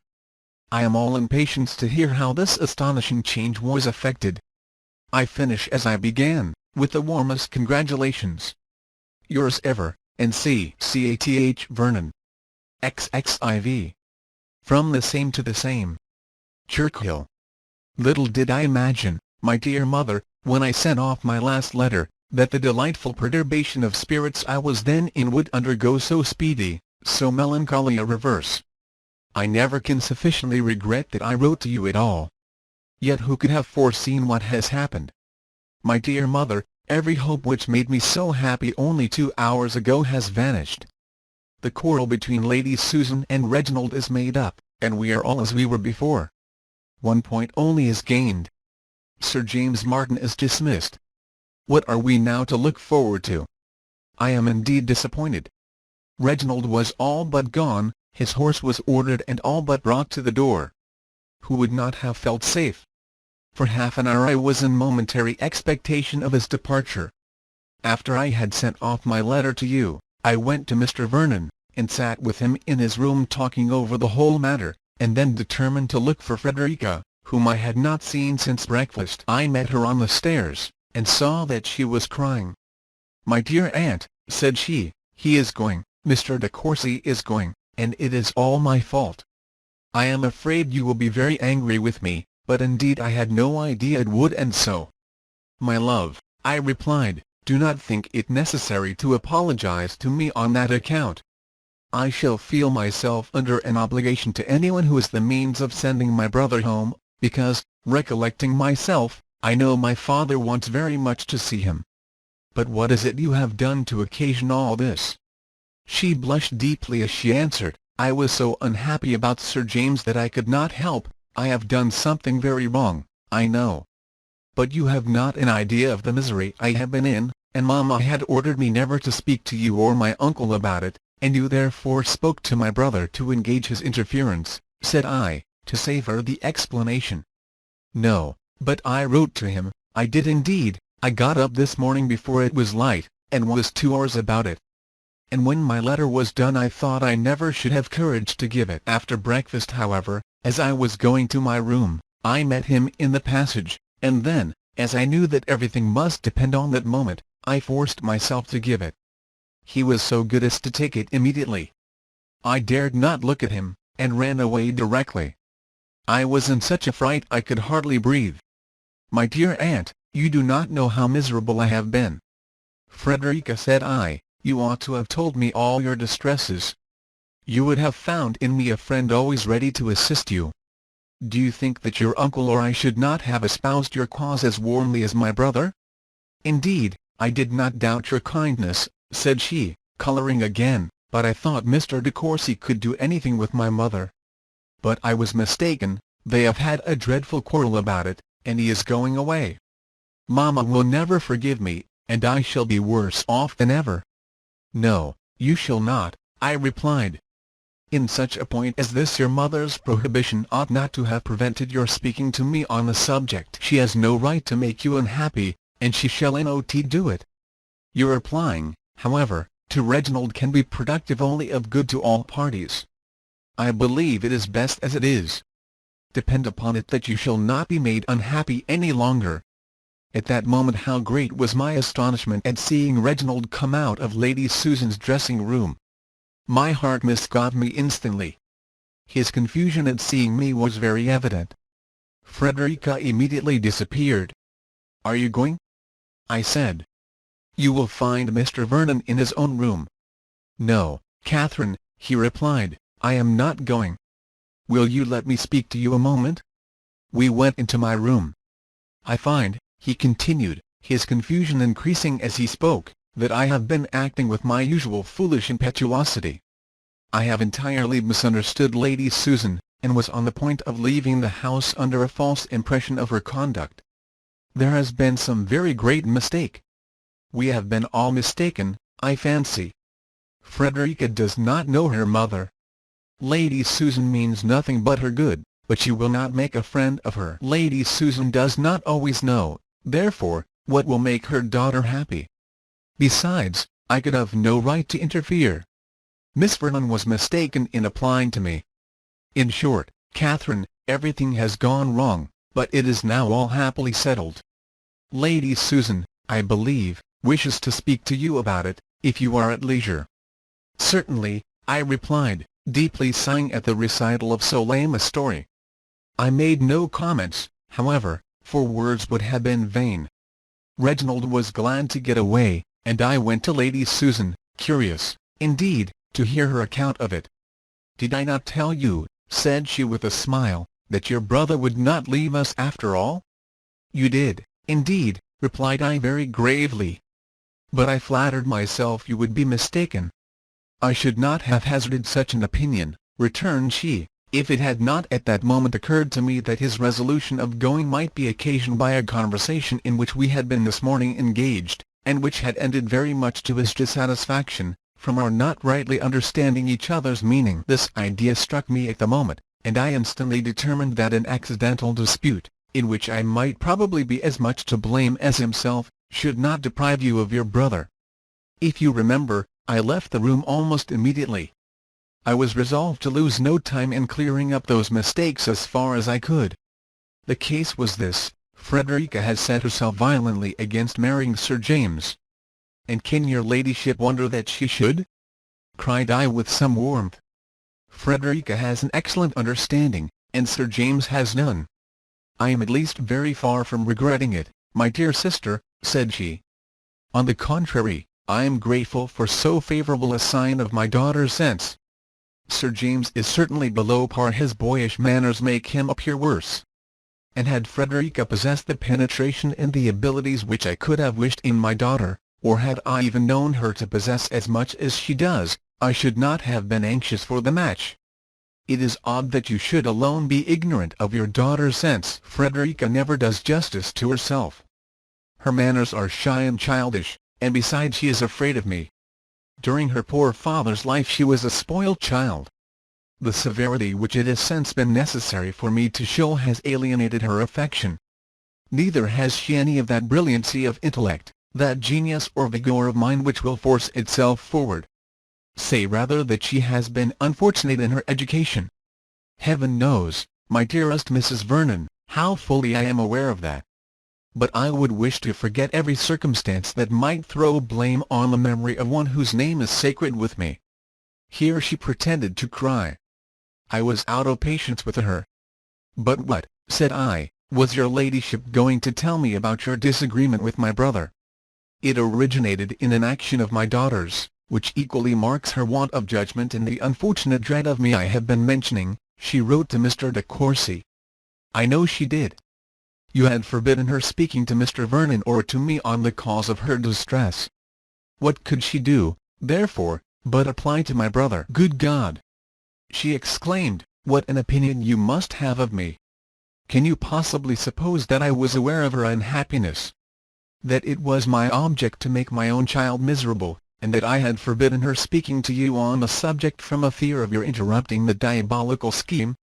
Do you think me destitute of every honest, every natural feeling? Am I capable of consigning her to everlasting misery whose welfare it is my first earthly duty to promote? The idea is horrible. What, then, was your intention when you insisted on her silence? Of what use, my dear sister, could be any application to you, however the affair might stand? Why should I subject you to entreaties which I refuse to attend to myself? Neither for your sake nor for hers, nor for my own, could such a thing be desirable. When my own resolution was taken I could nor wish for the interference, however friendly, of another person. I was mistaken, it is true, but I believed myself right. But what was this mistake to which your ladyship so often alludes? From whence arose so astonishing a misconception of your daughter's feelings? Did you not know that she disliked Sir James? I knew that he was not absolutely the man she would have chosen, but I was persuaded that her objections to him did not arise from any perception of his deficiency. You must not question me, however, my dear sister, too minutely on this point," continued she, taking me affectionately by the hand. "I honestly own that there is something to conceal. Frederica makes me very unhappy. Her applying to Mr. de Courcy hurt me particularly." "What is it you mean to infer," said I, "by this appearance of mystery? If you think your daughter at all attached to Reginald, her objecting to Sir James could not less deserve to be attended to than if the cause of her objecting had been a consciousness of his folly. And why should your ladyship, at any rate, quarrel with my brother for an interference which, you must know, it is not in his nature to refuse when urged in such a manner? His disposition, you know, is warm, and he came to expostulate with me. His compassion all alive for this ill-used girl, this heroine in distress." We misunderstood each other. He believed me more to blame than I really was. I considered his interference less excusable than I now find it. I have a real regard for him, and was beyond expression mortified to find it, as I thought, so ill bestowed. We were both warm, and of course both to blame. His resolution of leaving Churchill is consistent with his general eagerness. When I understood his intention, however, and at the same time began to think that we had been perhaps equally mistaken in each other's meaning, I resolved to have an explanation before it was too late. For any member of your family I must always feel a degree of affection, and I own it would have sensibly hurt me if my acquaintance with Mr. de Courcy had ended so gloomily. I have now only to say further, that as I am convinced of Frederica's having a reasonable dislike to Sir James, I shall instantly inform him that he must give up all hope of her. I reproach myself for having even, though innocently, made her unhappy on that score. She shall have all the retribution in my power to make. If she value her own happiness as much as I do, if she judge wisely, and command herself as she ought, she may now be easy. Excuse me, my dearest sister, for thus trespassing on your time, but I owe it to my own character. And after this explanation I trust I am in no danger of sinking in your opinion." I could have said, not much, indeed. But I left her almost in silence. It was the greatest stretch of forbearance I could practice. I could not have stopped myself had I begun. Her assurance, her deceit. But I will not allow myself to dwell on them. They will strike you sufficiently. My heart sickens within me. As soon as I was tolerably composed I returned to the parlour. Sir James's carriage was at the door, and he, merry as usual, soon afterwards took his leave. How easily does her ladyship encourage or dismiss a lover! In spite of this release, Frederica still looks unhappy, still fearful, perhaps, of her mother's anger. And though dreading my brother's departure, jealous, it may be, of a sting, I see how closely she observes him and Lady Susan, poor girl. I have now no hope for her. There is not a chance of her affection being returned. He thinks very differently of her from what he used to do. He does her some justice, but his reconciliation with her mother precludes every dearer hope. Prepare, my dear mother, for the worst. The probability of their marrying is surely heightened. He is more securely hers than ever. When that wretched event takes place, Frederica must belong wholly to us. I am thankful that my last letter will precede this by so little, as every moment that you can be saved from feeling a joy which leads only to disappointment is of consequence. Yours ever, N.C. Catherine Vernon. XXV. Lady Susan to Mrs. Johnson. Churchill. I call on you, dear Alicia, for congratulations. I am my own self, gay and triumphant. When I wrote to you the other day I was, in truth, in high irritation, and with ample cause. Nay, I know not whether I ought to be quite tranquil now, for I have had more trouble in restoring peace than I ever intended to submit to, a spirit, too, resulting from a fancied sense of superior integrity, which is peculiarly insolent. I shall not easily forgive him, I assure you. He was actually on the point of leaving Churchill.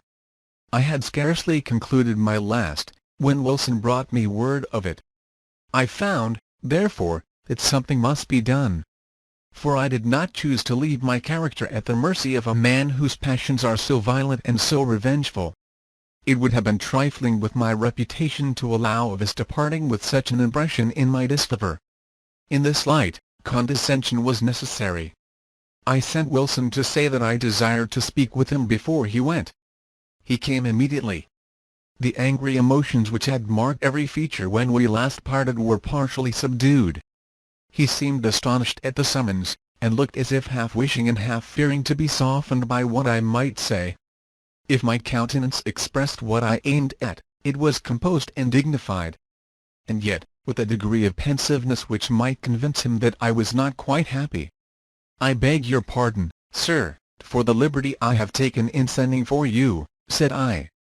"But as I have just learnt your intention of leaving this place to-day, I feel it my duty to entreat that you will not on my account shorten your visit here even an hour. I am perfectly aware that after what has passed between us it would ill suit the feelings of either to remain longer in the same house. So very great, so total a change from the intimacy of friendship must render any future intercourse the severest punishment.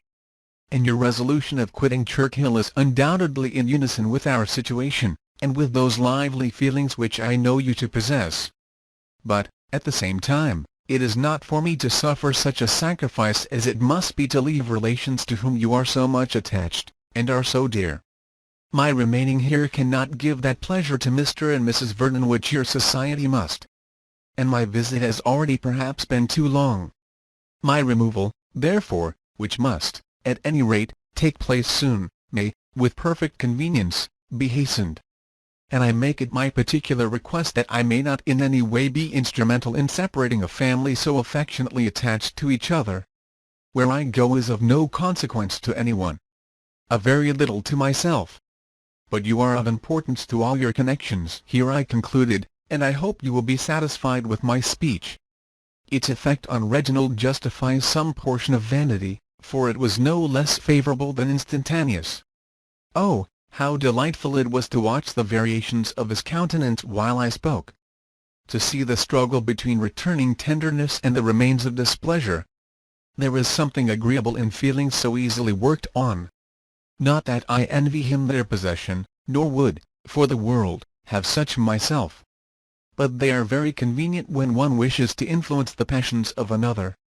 And yet this Reginald, whom a very few words from me softened at once into the utmost submission, and rendered more tractable, more attached, more devoted than ever, would have left me in the first angry swelling of his proud heart without deigning to seek an explanation.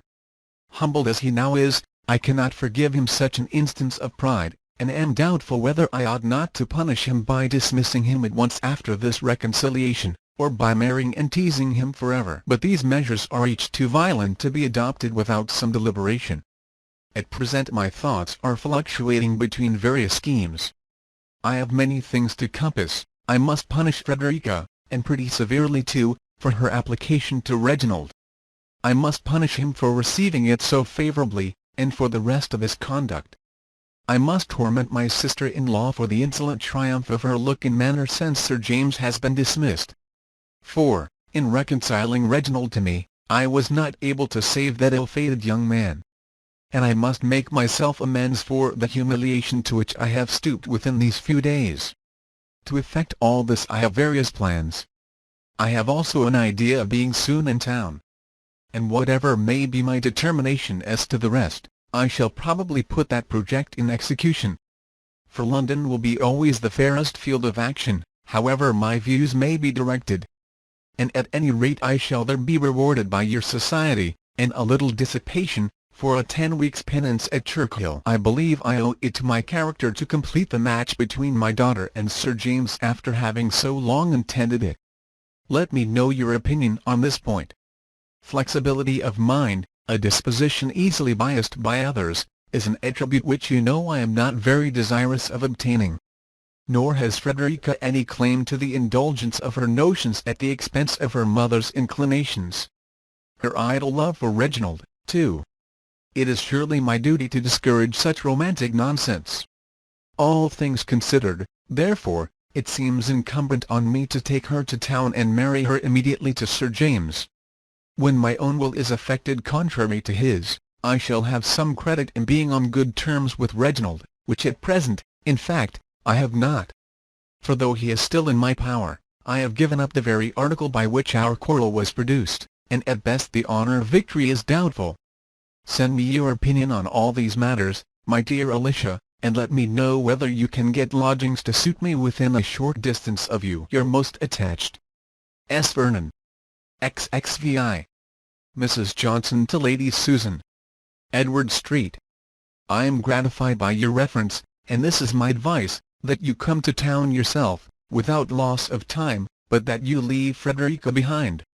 It would surely be much more to the purpose to get yourself well established by marrying Mr. de Courcy, than to irritate him and the rest of his family by making her marry Sir James. You should think more of yourself and less of your daughter. She is not of a disposition to do credit in the world, and seems precisely in her proper place at Churchill, with the Vernons. But you are fitted for society, and it is shameful to have you exiled from it. Leave Frederica, therefore, to punish herself for the plague she has given you, by indulging that romantic tender-heartedness which will always ensure her misery enough, and come to London as soon as you can. I have another reason for urging this. Mainwaring came to town last week, and has contrived, in spite of Mr. Johnson, to make opportunities of seeing me. He is absolutely miserable about you, and jealous to such a degree of de Courcy that it would be highly unadvisable for them to meet at present. And yet, if you do not allow him to see you here, I cannot answer for his not committing some great imprudence, such as going to Churchill, for instance, which would be dreadful. Besides, if you take my advice, and resolve to marry de Courcy, it will be indispensably necessary to you to get Mainwaring out of the way. And you only can have influence enough to send him back to his wife. I have still another motive for your coming. Mr. Johnson leaves London next Tuesday. He is going for his health to Bath, where, if the waters are favourable to his constitution and my wishes, he will be laid up with the gout many weeks. During his absence we shall be able to choose our own society, and to have true enjoyment. I would ask you to Edward Street, but that once he forced from me a kind of promise never to invite you to my house. Nothing but my being in the utmost distress for money should have extorted it from me. I can get you, however, a nice drawing-room apartment in Upper Seymour Street, and we may be always together there or here.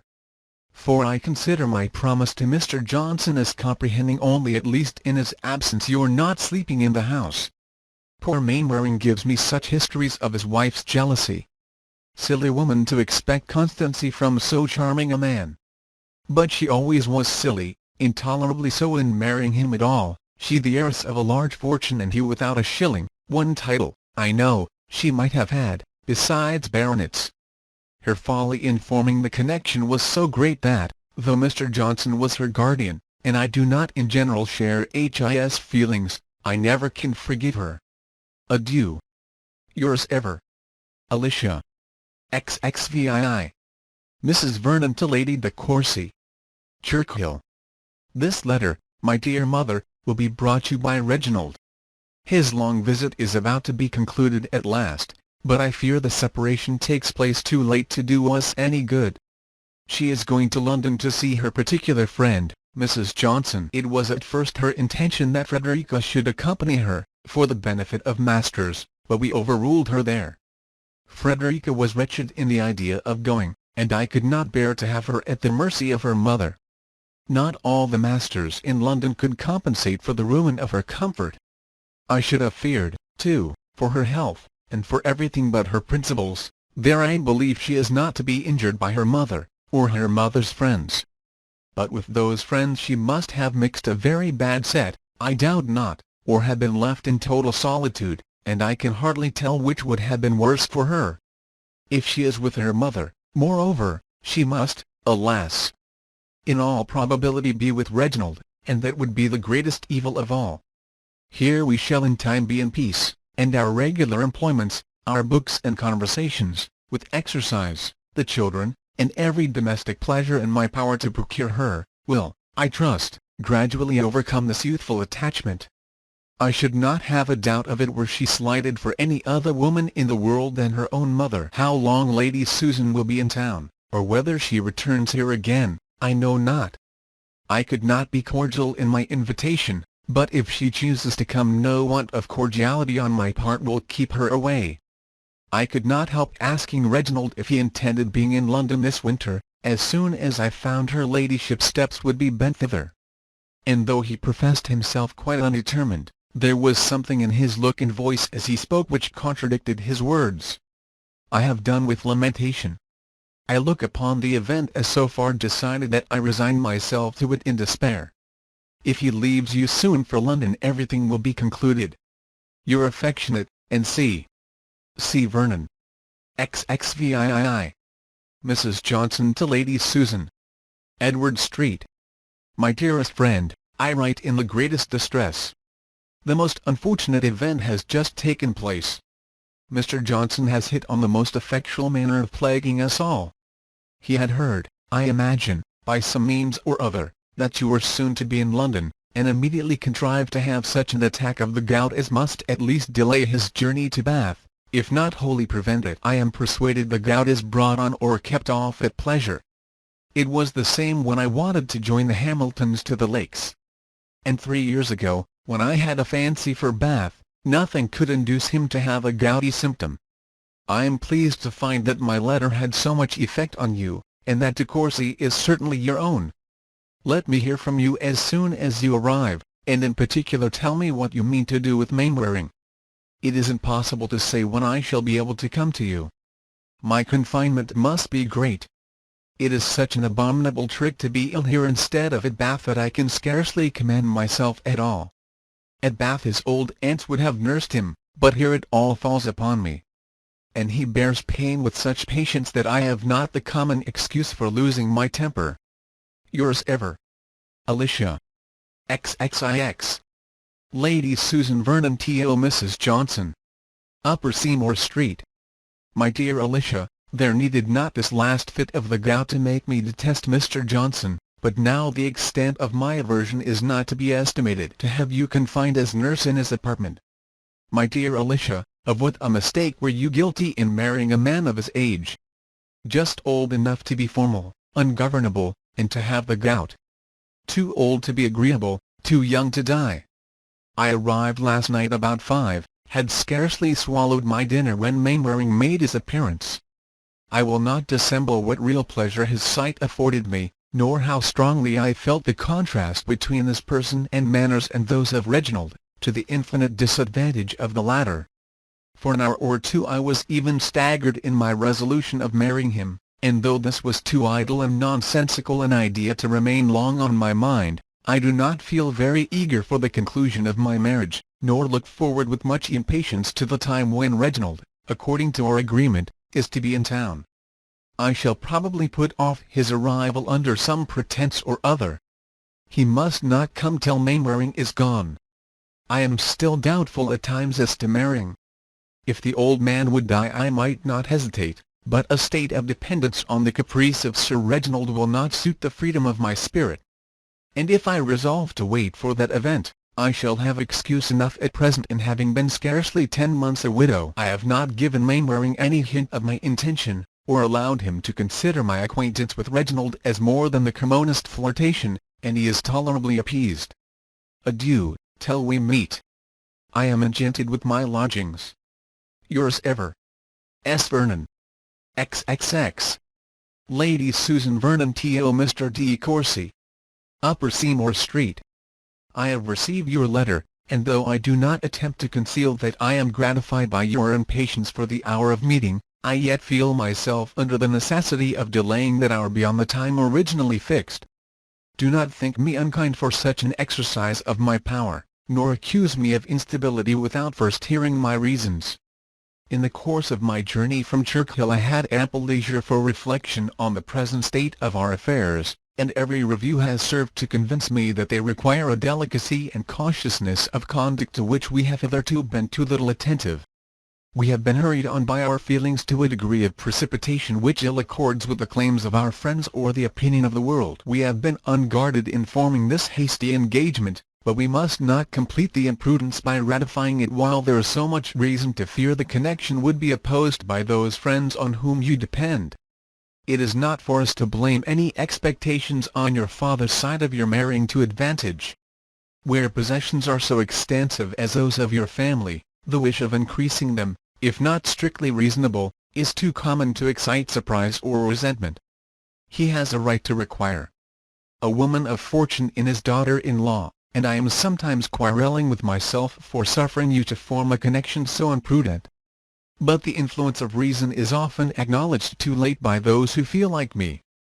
I have now been but a few months a widow, and, however little indebted to my husband's memory for any happiness derived from him during a union of some years, I cannot forget that the indelicacy of so early a second marriage must subject me to the censure of the world, and incur, what would be still more insupportable, the displeasure of Mr. Vernon. I might perhaps harden myself in time against the injustice of general reproach, but the loss of his valued esteem I am, as you well know, ill-fitted to endure. And when to this may be added the consciousness of having injured you with your family, how am I to support myself? With feelings so poignant as mine, the conviction of having divided the son from his parents would make me, even with you, the most miserable of beings. It will surely, therefore, be advisable to delay our union, to delay it till appearances are more promising, till affairs have taken a more favourable turn. To assist us in such a resolution I feel that absence will be necessary. We must not meet. Cruel as the sentence may appear, the necessity of pronouncing it, which can alone reconcile it to myself, will be evident to you when you have considered our situation in the light in which I have found myself imperiously obliged to place it. You may be, you must be, well assured that nothing but the strongest conviction of duty could induce me to wound my own feelings by urging a lengthened separation, and of insensibility to yours you will hardly suspect me. Again, therefore, I say that we ought not, we must not, yet meet. By a removal for some months from each other we shall tranquillize the sisterly fears of Mrs. Vernon, who, accustomed herself to the enjoyment of riches, considers fortune as necessary everywhere, and whose sensibilities are not of a nature to comprehend ours. Let me hear from you soon, very soon. Tell me that you submit to my arguments, and do not reproach me for using such. I cannot bear reproaches, my spirits are not so high as to need being repressed. I must endeavour to seek amusement, and fortunately many of my friends are in town. Amongst them the Mainwarings. You know how sincerely I regard both husband and wife. I am, very faithfully yours, S. Vernon. XXXI. Lady Susan to Mrs. Johnson. Upper Seymour Street. My dear friend, that tormenting creature, Reginald, is here. My letter, which was intended to keep him longer in the country, has hastened him to town. Much as I wish him away, however, I cannot help being pleased with such a proof of attachment. He is devoted to me, heart and soul. He will carry this note himself, which is to serve as an introduction to you, with whom he longs to be acquainted. Allow him to spend the evening with you, that I may be in no danger of his returning here. I have told him that I am not quite well, and must be alone. And should he call again there might be confusion, for it is impossible to be sure of servants. Keep him, therefore, I entreat you, in Edward Street. You will not find him a heavy companion, and I allow you to flirt with him as much as you like. At the same time, do not forget my real interest. Say all that you can to convince him that I shall be quite wretched if he remains here. You know my reasons, propriety, and so forth. I would urge them more myself, but that I am impatient to be rid of him, as Mainwaring comes within half an hour. Adieu. S. Vernon. XXXII.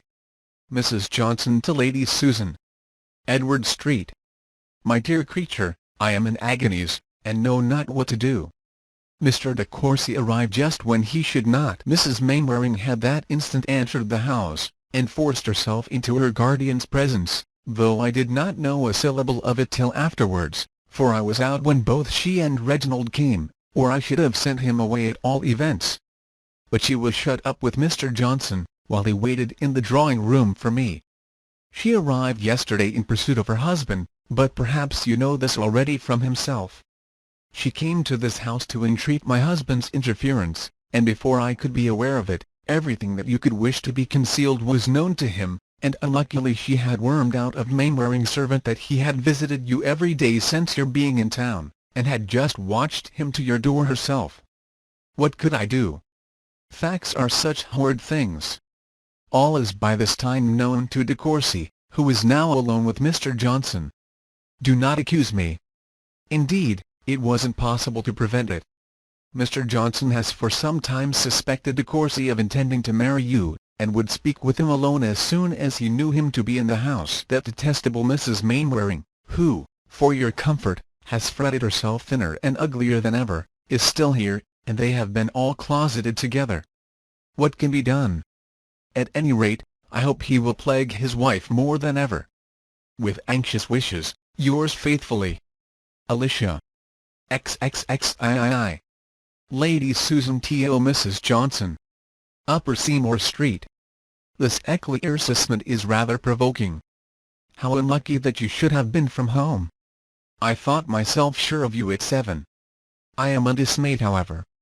Do not torment yourself with fears on my account. Depend on it, I can make my story good with Reginald. Mainwaring is just gone. He brought me the news of his wife's arrival. Silly woman, what does she expect by such manoeuvres? Yet I wish she had stayed quietly at Langford. Reginald will be a little enraged at first, but by tomorrow's dinner, everything will be well again. Adieu. S.V. XXXIV. Mr. De Courcy to Lady Susan. Hotel. I write only to bid you farewell, the spell is removed. I see you as you are. Since we parted yesterday, I have received from indisputable authority such a history of you as must bring the most mortifying conviction of the imposition I have been under, and the absolute necessity of an immediate and eternal separation from you. You cannot doubt to what I allude. Langford. Langford. That word will be sufficient. I received my information in Mr. Johnson's house, from Mrs. Mainwaring herself. You know how I have loved you. You can intimately judge of my present feelings, but I am not so weak as to find indulgence in describing them to a woman who will glory in having excited their anguish, but whose affection they have never been able to gain. Or De Courcy. XXXV. Lady Susan to Mr. De Courcy. Upper Seymour Street. I will not attempt to describe my astonishment in reading the note this moment received from you. I am bewildered in my endeavours to form some rational conjecture of what Mrs. Mainwaring can have told you to occasion so extraordinary a change in your sentiments. Have I not explained everything to you with respect to myself which could bear a doubtful meaning, and which the ill nature of the world had interpreted to my discredit? What can you now have heard to stagger your esteem for me? Have I ever had a concealment from you? Reginald, you agitate me beyond expression. I cannot suppose that the old story of Mrs. Mainwaring's jealousy can be revived again, or at least be listened to again. Come to me immediately, and explain what is at present absolutely incomprehensible. Believe me, the single word of Langford is not of such potent intelligence as to supersede the necessity of more. If we are to part, it will at least be handsome to take your personal leave, but I have little heart to jest. In truth, I am serious enough. For to be sunk, though but for an hour, in your esteem is a humiliation to which I know not how to submit. I shall count every minute till your arrival. S.V. XXXVI. Mr. De Courcy to Lady Susan. Hotel. Why would you write to me? Why do you require particulars? But, since it must be so, I am obliged to declare that all the accounts of your misconduct during the life, and since the death of Mr. Vernon, which had reached me, in common with the world in general, and gained my entire belief before I saw you, but which you, by the exertion of your perverted abilities, had made me resolve to disallow, have been unanswerably proved to me. Nay more, I am assured that a connection, of which I had never before entertained a thought, has for some time existed, and still continues to exist, between you and the man whose family you robbed of its peace in return for the hospitality with which you were received into it. That you have corresponded with him ever since your leaving Langford. Not with his wife, but with him, and that he now visits you every day. Dare you deny it? And all this at the time when I was an encouraged, an accepted lover. From what have I not escaped? I have only to be grateful. Far from me be all complaint, every sigh of regret. My own folly had endangered me, my preservation I owe to the kindness, the integrity of another. But the unfortunate Mrs. Mainwaring, whose agonies while she related the past seemed to threaten her reason, How is she to be consoled? After such a discovery as this, you will scarcely affect further wonder at my meaning in bidding you adieu. My understanding is at length restored, and teaches no less to abhor the artifices which had subdued me than to despise myself for the weakness on which their strength was founded. R. de Courcy. XXXVII. Lady Susan to Mr. de Courcy. Upper Seymour Street. I am satisfied, and will trouble you no more when these few lines are dismissed. The engagement which you were eager to form a fortnight ago is no longer compatible with your views, and I rejoice to find that the prudent advice of your parents has not been given in vain. Your restoration to peace will, I doubt not, speedily follow this act of filial obedience, and I flatter myself with the hope of surviving my share in this disappointment. S.V. ZXVI. Mrs. Johnson to Lady Susan Vernon. Edward Street. I am grieved, though I cannot be astonished at your rupture with M. R. de Courcy. He has just informed Mr. Johnson of it by letter. He leaves London, he says, to-day. Be assured that I partake in all your feelings, and do not be angry if I say that our intercourse, even by letter, must soon be given up. It makes me miserable. But Mr. Johnson vows that if I persist in the connection, he will settle in the country for the rest of his life, and you know it is impossible to submit to such an extremity while any other alternative remains. You have heard of course that the Mainwarings are to part, and I am afraid Mrs. M. will come home to us again. But she is still so fond of her husband, and frets so much about him, that perhaps she may not live long. Miss Mainwaring is just come to town to be with her aunt, and they say that she declares she will have Sir James Martin before she leaves London again. If I were you, I would certainly get him myself. I had almost forgot to give you my opinion of Mr. de Courcy. I am really delighted with him. He is full as handsome, I think, as Mainwaring, and with such an open, good-humoured countenance, that one cannot help loving him at first sight. Mr. Johnson and he are the greatest friends in the world. Adieu, my dearest Susan. I wish matters did not go so perversely. That unlucky visit to Langford. But I dare say you did all for the best, and there is no defying destiny. Your sincerely attached Alicia. XXXIX. Lady Susan to Mrs. Johnson. Upper Seymour Street. My dear Alicia, I yield to the necessity which parts us. Under circumstances you could not act otherwise. Our friendship cannot be impaired by it, and in happier times, when your situation is as independent as mine, it will unite us again in the same intimacy as ever. For this I shall impatiently wait, and meanwhile can safely assure you that I never was more at ease, or better satisfied with myself and everything about me than at the present hour. Your husband I abhor, Reginald I despise, and I am secure of never seeing either again. Have I not reason to rejoice? Mainwaring is more devoted to me than ever. And were we at liberty, I doubt if I could resist even matrimony offered by him. This event, if his wife live with you, it may be in your power to hasten. The violence of her feelings, which must wear her out, may be easily kept in irritation. I rely on your friendship for this. I am now satisfied that I never could have brought myself to marry Reginald, and am equally determined that Frederica never shall. Tomorrow, I shall fetch her from Churchill, and let Maria Mainwaring tremble for the consequence. Frederica shall be Sir James's wife before she quits my house, and she may whimper, and the Vernons may storm, I regard them not. I am tired of submitting my will to the caprices of others, of resigning my own judgment in deference to those to whom I owe no duty, and for whom I feel no respect.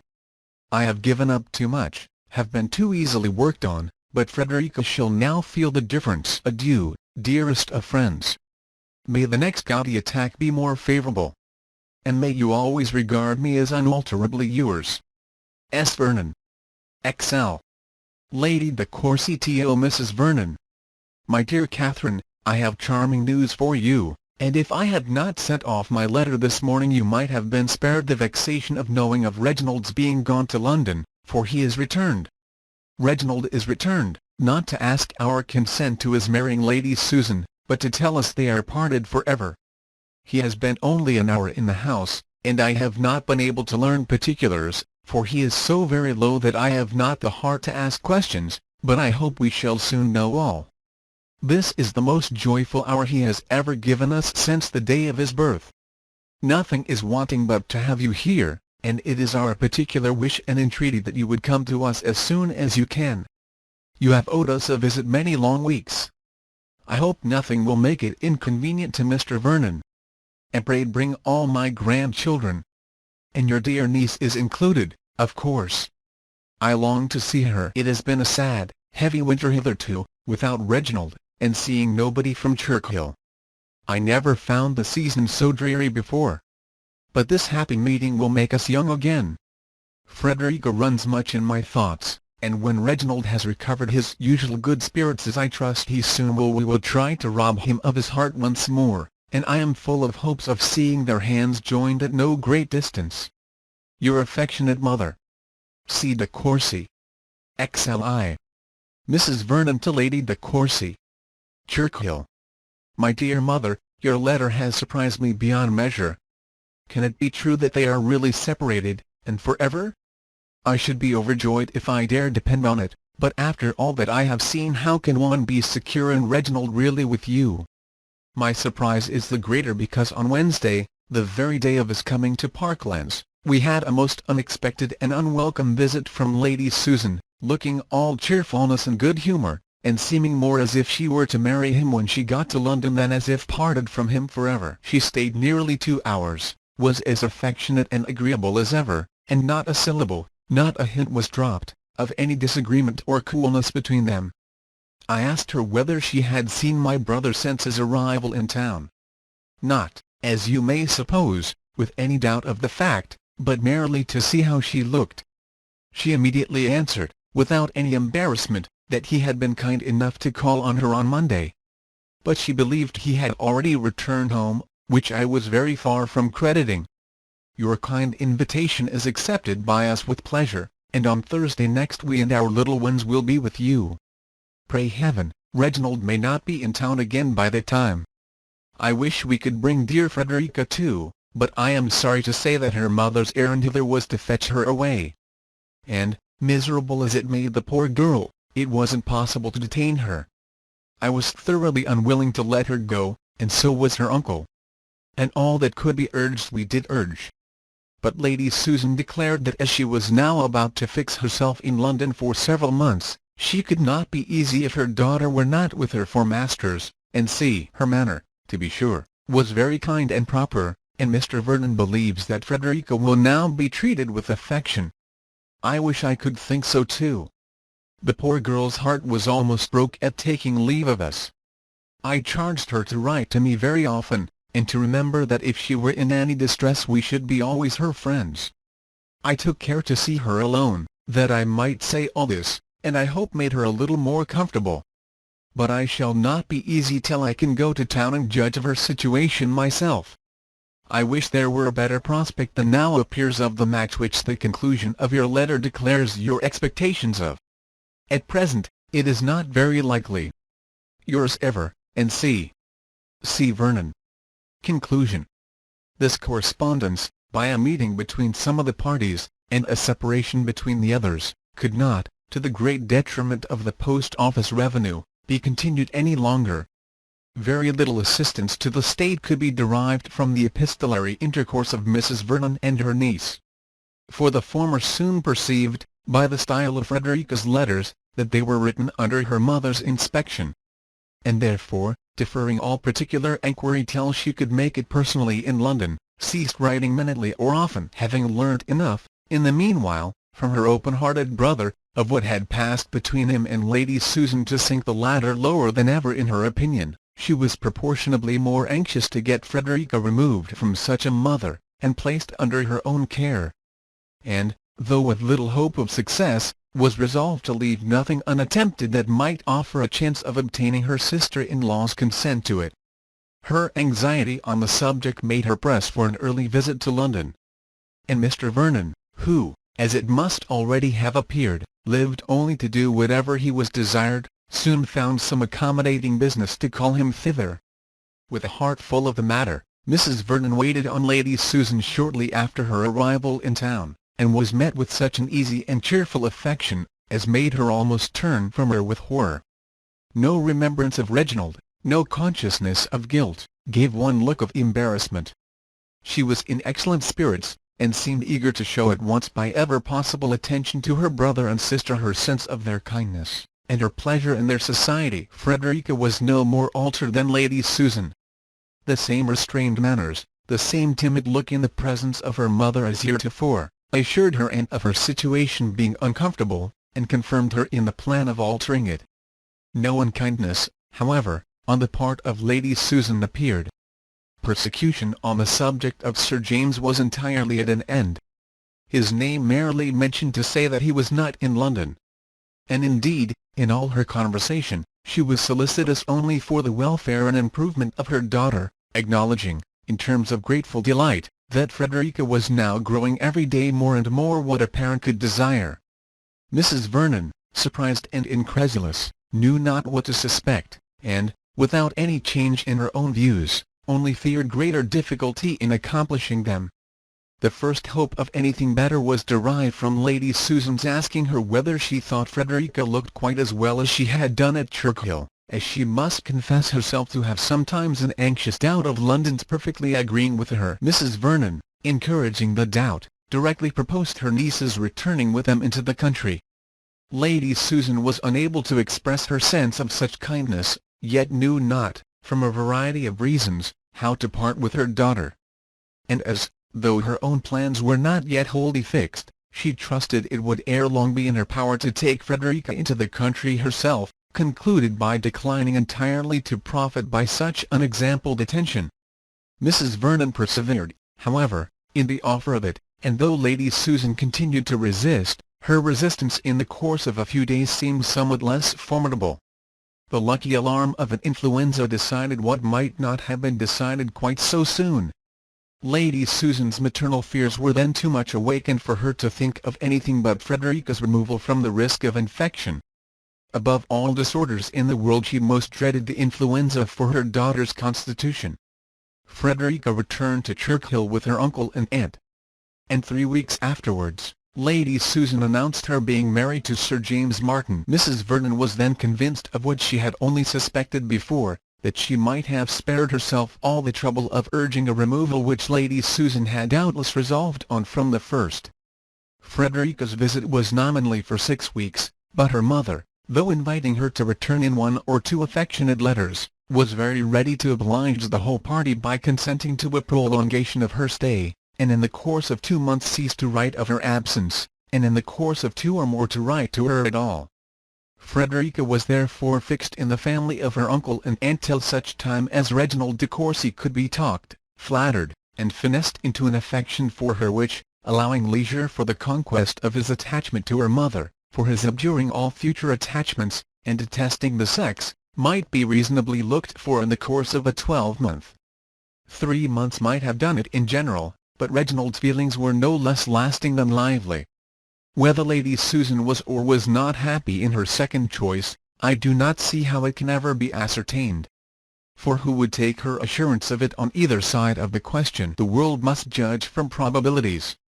She had nothing against her but her husband, and her conscience. Sir James may seem to have drawn a harder lot than mere folly merited. I leave him, therefore, to all the pity that anybody can give him. For myself, I confess that I can pity only Miss Mainwaring, who, coming to town, and putting herself to an expense in clothes which impoverished her for 2 years, on purpose to secure him, was defrauded of her due by a woman 10 years older than herself.